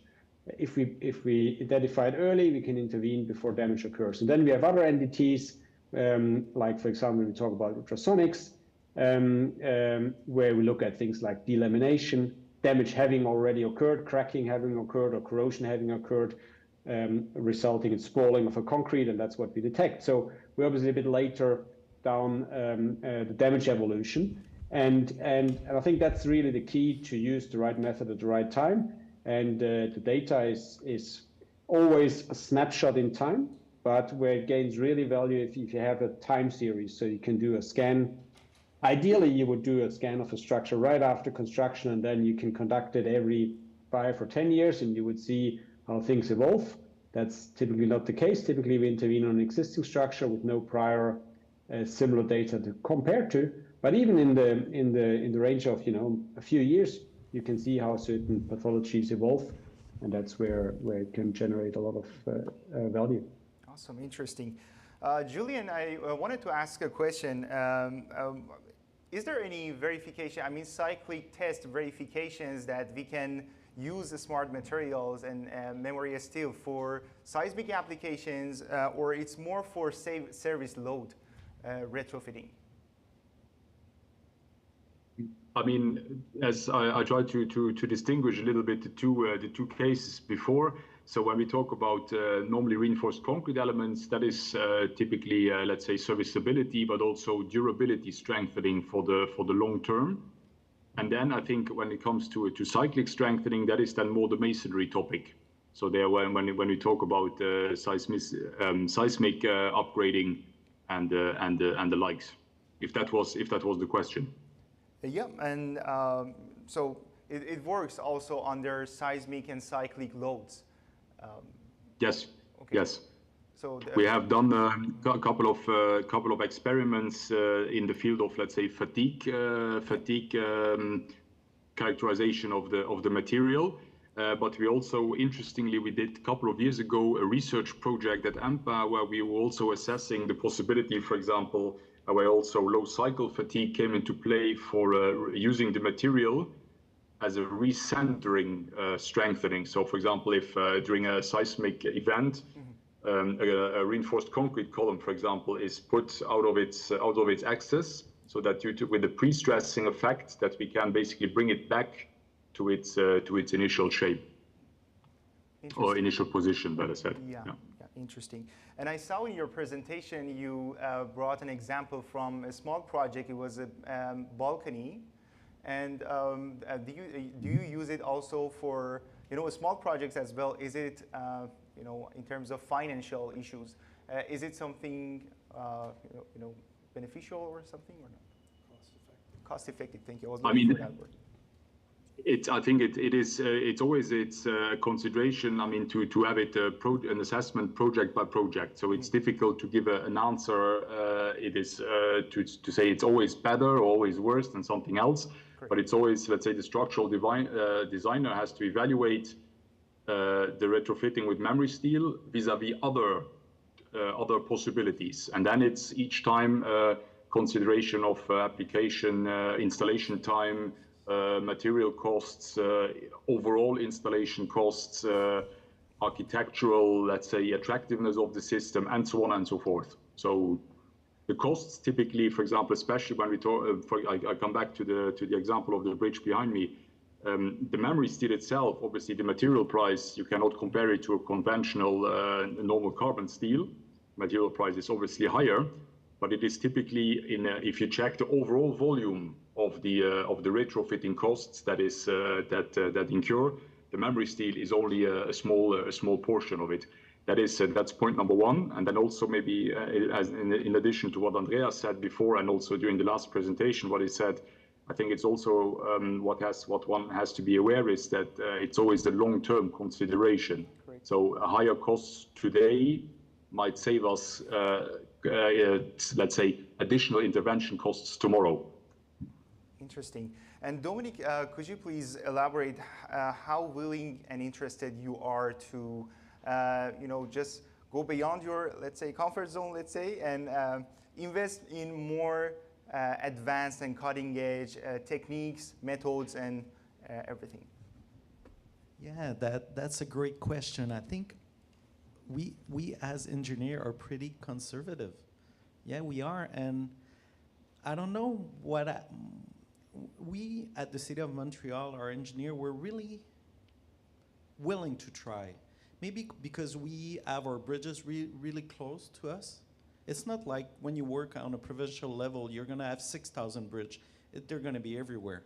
So it's hard to follow, and it's going to be a big machine. We're a small group. We're only 20 per person, and we love innovation. So we're pretty innovative, and we're comfortable with that. And so we're going to try, and we're moving to performance-based,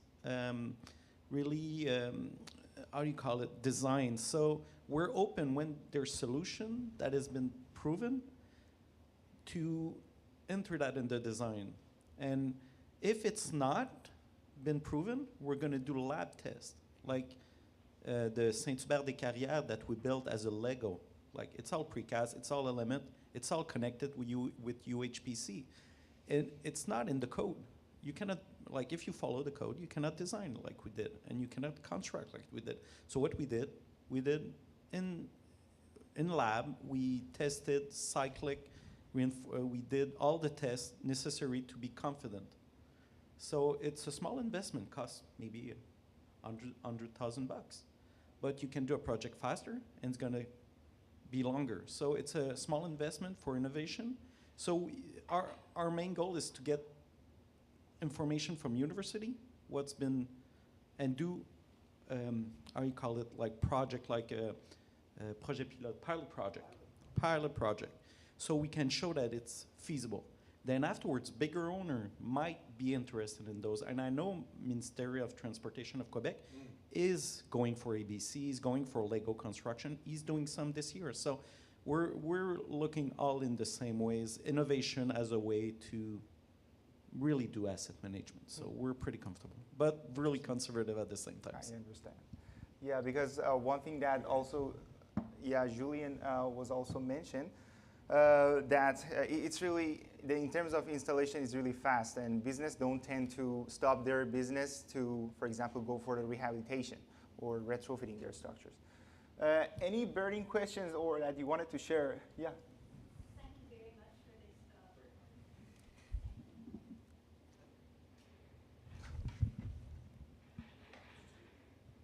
I'll give her the mic.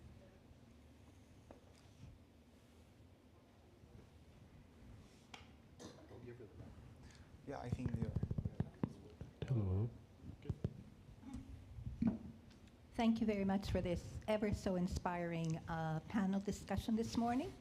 I'm not from an engineering background. I'm actually from a design background. I'm from the first circle, and we work with global concepts of UNESCO concepts of design, sustainability, net zero, and when we come up with a concept, we consider geographical climatic conditions. So when we do a spec sheet, we verify technical sheets, laboratory sheets, that they meet certain standards. And then we put it all in a conceptual manner, and it's slapped onto the engineering department. That's how we work. We're not specialists, we do a concept. So I participated, the question is orientated to the City of Montreal. I participated in the BAP study, which was the study from Quebec City for the new REM railway, and I had noticed that there was a problem with the overpasses, and they were patching in Ville-Marie the overpasses, and so when I wrote the City of Toronto, I was thinking maybe it needs more plastifiant, because the concrete is exposed in the winter. Before the winter, it rains, the rain goes into the concrete, and when it drops below net zero, the concrete expands and the concrete cracks. So I wrote City of Toronto, and they're using 3.0 plastifiant. So I think the problem is not in the concept people, it's the people that are in the material management. Did you maybe envision that maybe the concrete should have more plastifiant?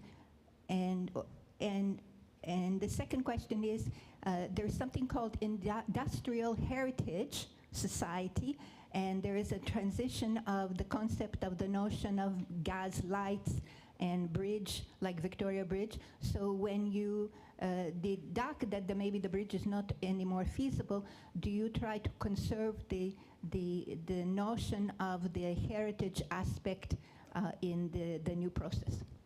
Those are two great questions. For the use of superplastifiant you were talking is to reduce the amount of water that we put in the concrete before curing. So we have a more durable concrete, less permeable to rain. We've done that since the like I showed you the HPC, we did that, and we use a lot of those type of concrete. So we want to have something that is pretty watertight. But the problem with those one is shrinkage. It does shrink and crack. So you got to do mitigation in those concrete. So we use fibers, synthetic fibers, to reduce the modulus of elasticity, so it get more flexible. We put also admixture to counteract the shrinkage. So we've been doing that, and it's more modern concrete. So yes, we're that. And for heritage, the City of Montreal is UNESCO City of Design, but also we have a lot of heritage about the Olympics. We built a lot of things during the Olympic with great architect, and we did that at the Expo. And we've just done Place de Montréalaise with architect also. So we want to conserve and to keep those heritage. So we try to maintain them, and if we got to replace them, then you got to take into account to relate to that past. But we work with heritage. Well, there's a patrimoine, we call it. There's people that are specialized at the city, and every time we do a project, we know we have a heritage bridge, we work with them together, and we try to do repair that are beautiful and that are gonna work with that heritage. Yeah, so yeah, thank you. Thank you so much. I'm gonna ask a question. Sorry, I just take a looking at my notes. Emre, when we are talking about the modeling concept, so I know in terms of computational mechanics, you will have the freedom to add some specific damages like the corrosion of the steel rebars, and you can include everything, every type of damages in that model.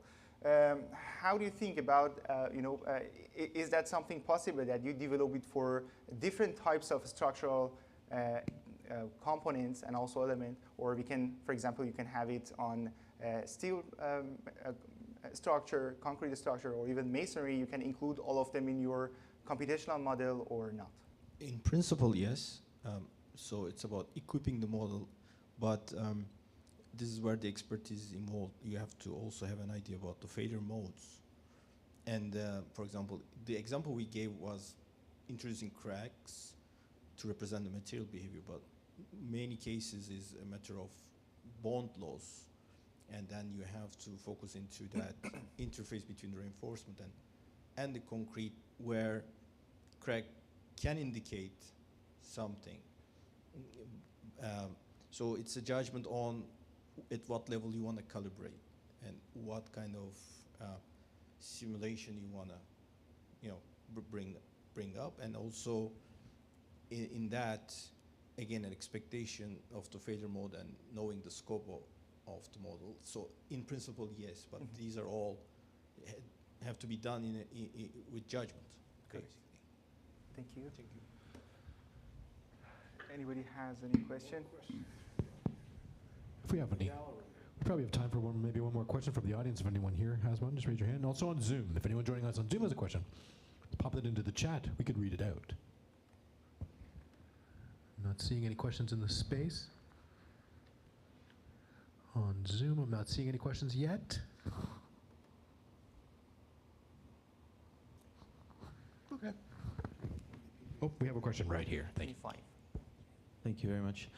This may be a very detailed technical question, but the bridge failure in Germany, the rail bridge that we saw, is there any consideration for stray currents there, given the type of corrosion that occurred and the type of failure that you've demonstrated? Yeah, I think maybe I can take that, or it's probably directed towards me sitting on the European end. Yeah, that was definitely, I mean, again, we were not directly involved with the investigation. I'm taking that from what was published. That was an area of investigation, and it's a type of corrosion and failure mode that we ourselves have quite intensively investigated over the years. And actually you have today in Europe, and particularly in Switzerland where I'm sitting, we're using electrically isolated tendons in new construction in order to cater that risk of stray current, in particular from light rail system, which run on DC current, which increases the risk of stray current corrosion a lot compared to AC current. And I think here in the case of Germany, to my knowledge, they were able to discard that, and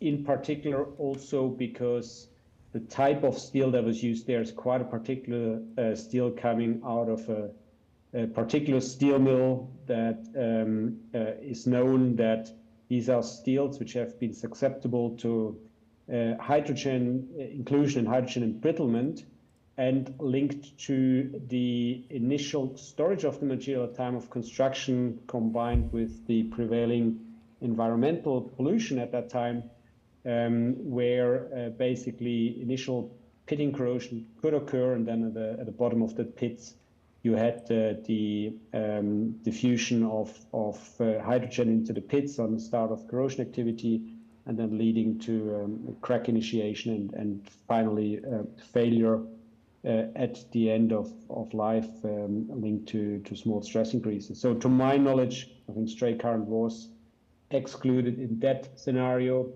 But it's definitely one that we always have in mind when we talk about especially light rail usages. Awesome, thank you. And we have a question here from Irfan, my friend. Hello everyone. I want to know if any bridges in Montreal are instrumented with health monitoring systems. And is there an ongoing effort to have such systems on bridges, or it is only limited to visual inspections? Might be, but I think it's for me, that question. Well, in Montreal, there's a Champlain Bridge that is health monitored, but that's federal government, and I think provincial on certain bridges.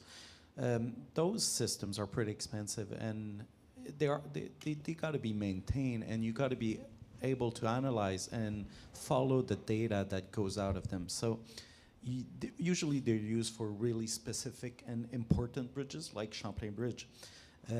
We did a couple of bridges like we were saying that you need to assess your bridges when it's built. So what we did is we did a lot of frequency analysis of bridges, where when it's built, we're going to put we're going to excite the bridges with a mass, and we're going to look at the fundamental vibration mode of the bridges.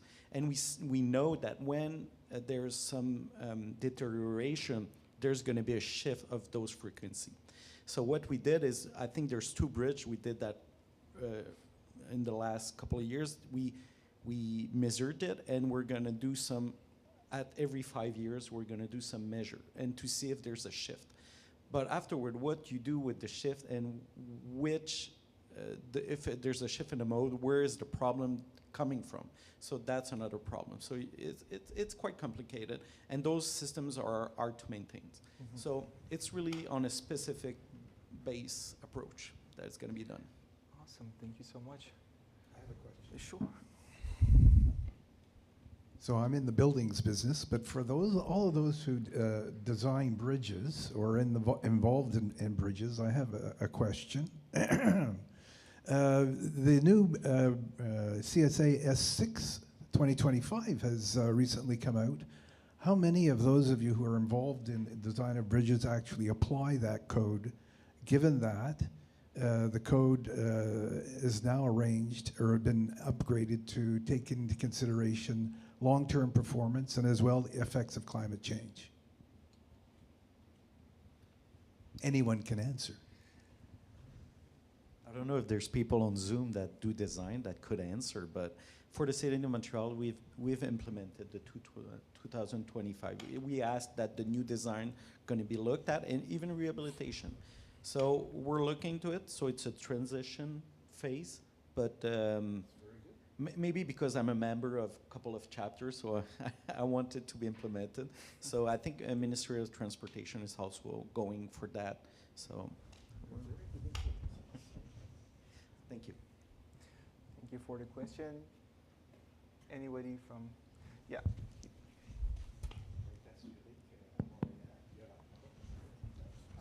Thank you for the presentation. A few years ago, there was a structural failure in one of the buildings in Florida, and several people lost their lives.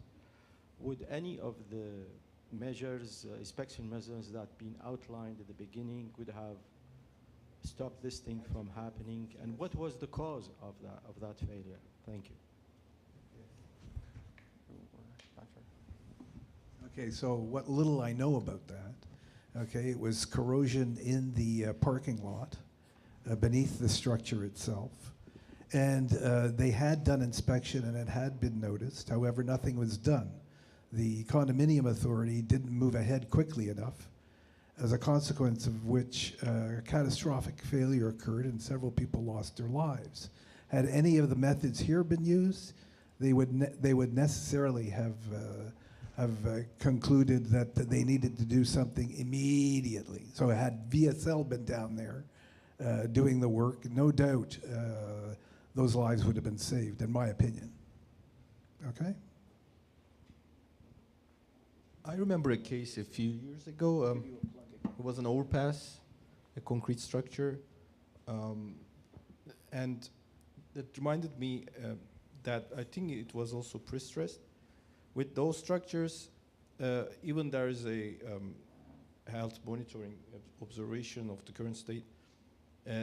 You see, with the bond loss, there could be sudden catastrophic failure, brittle failure. And I think this is in many cases, this is why vibration-based monitoring may not be able to capture, because that bond loss may not be reflected in the stiffness much, but it leads to very brittle behavior. So that judgment, again, I think is an issue in those situations. Mm-hmm. And you were talking about health monitoring and machine learning, and I believe that it requires a huge amount of data, at least, to train the machine, and that's another challenge that we can also face. Any other questions? Yeah. Je vais la poser en français, là. C'est correct? Dans une des présentations, je ne me souviens pas laquelle, il y avait un stationnement à étage de béton qui devait être réenforcé parce que les EV rajoutaient de la masse. Electric vehicles, j'espère que j'imagine que c'était là. Est-ce que ça veut dire que tous les stationnements à étage en béton vont être renforcés parce que les autos électriques sont plus pesantes?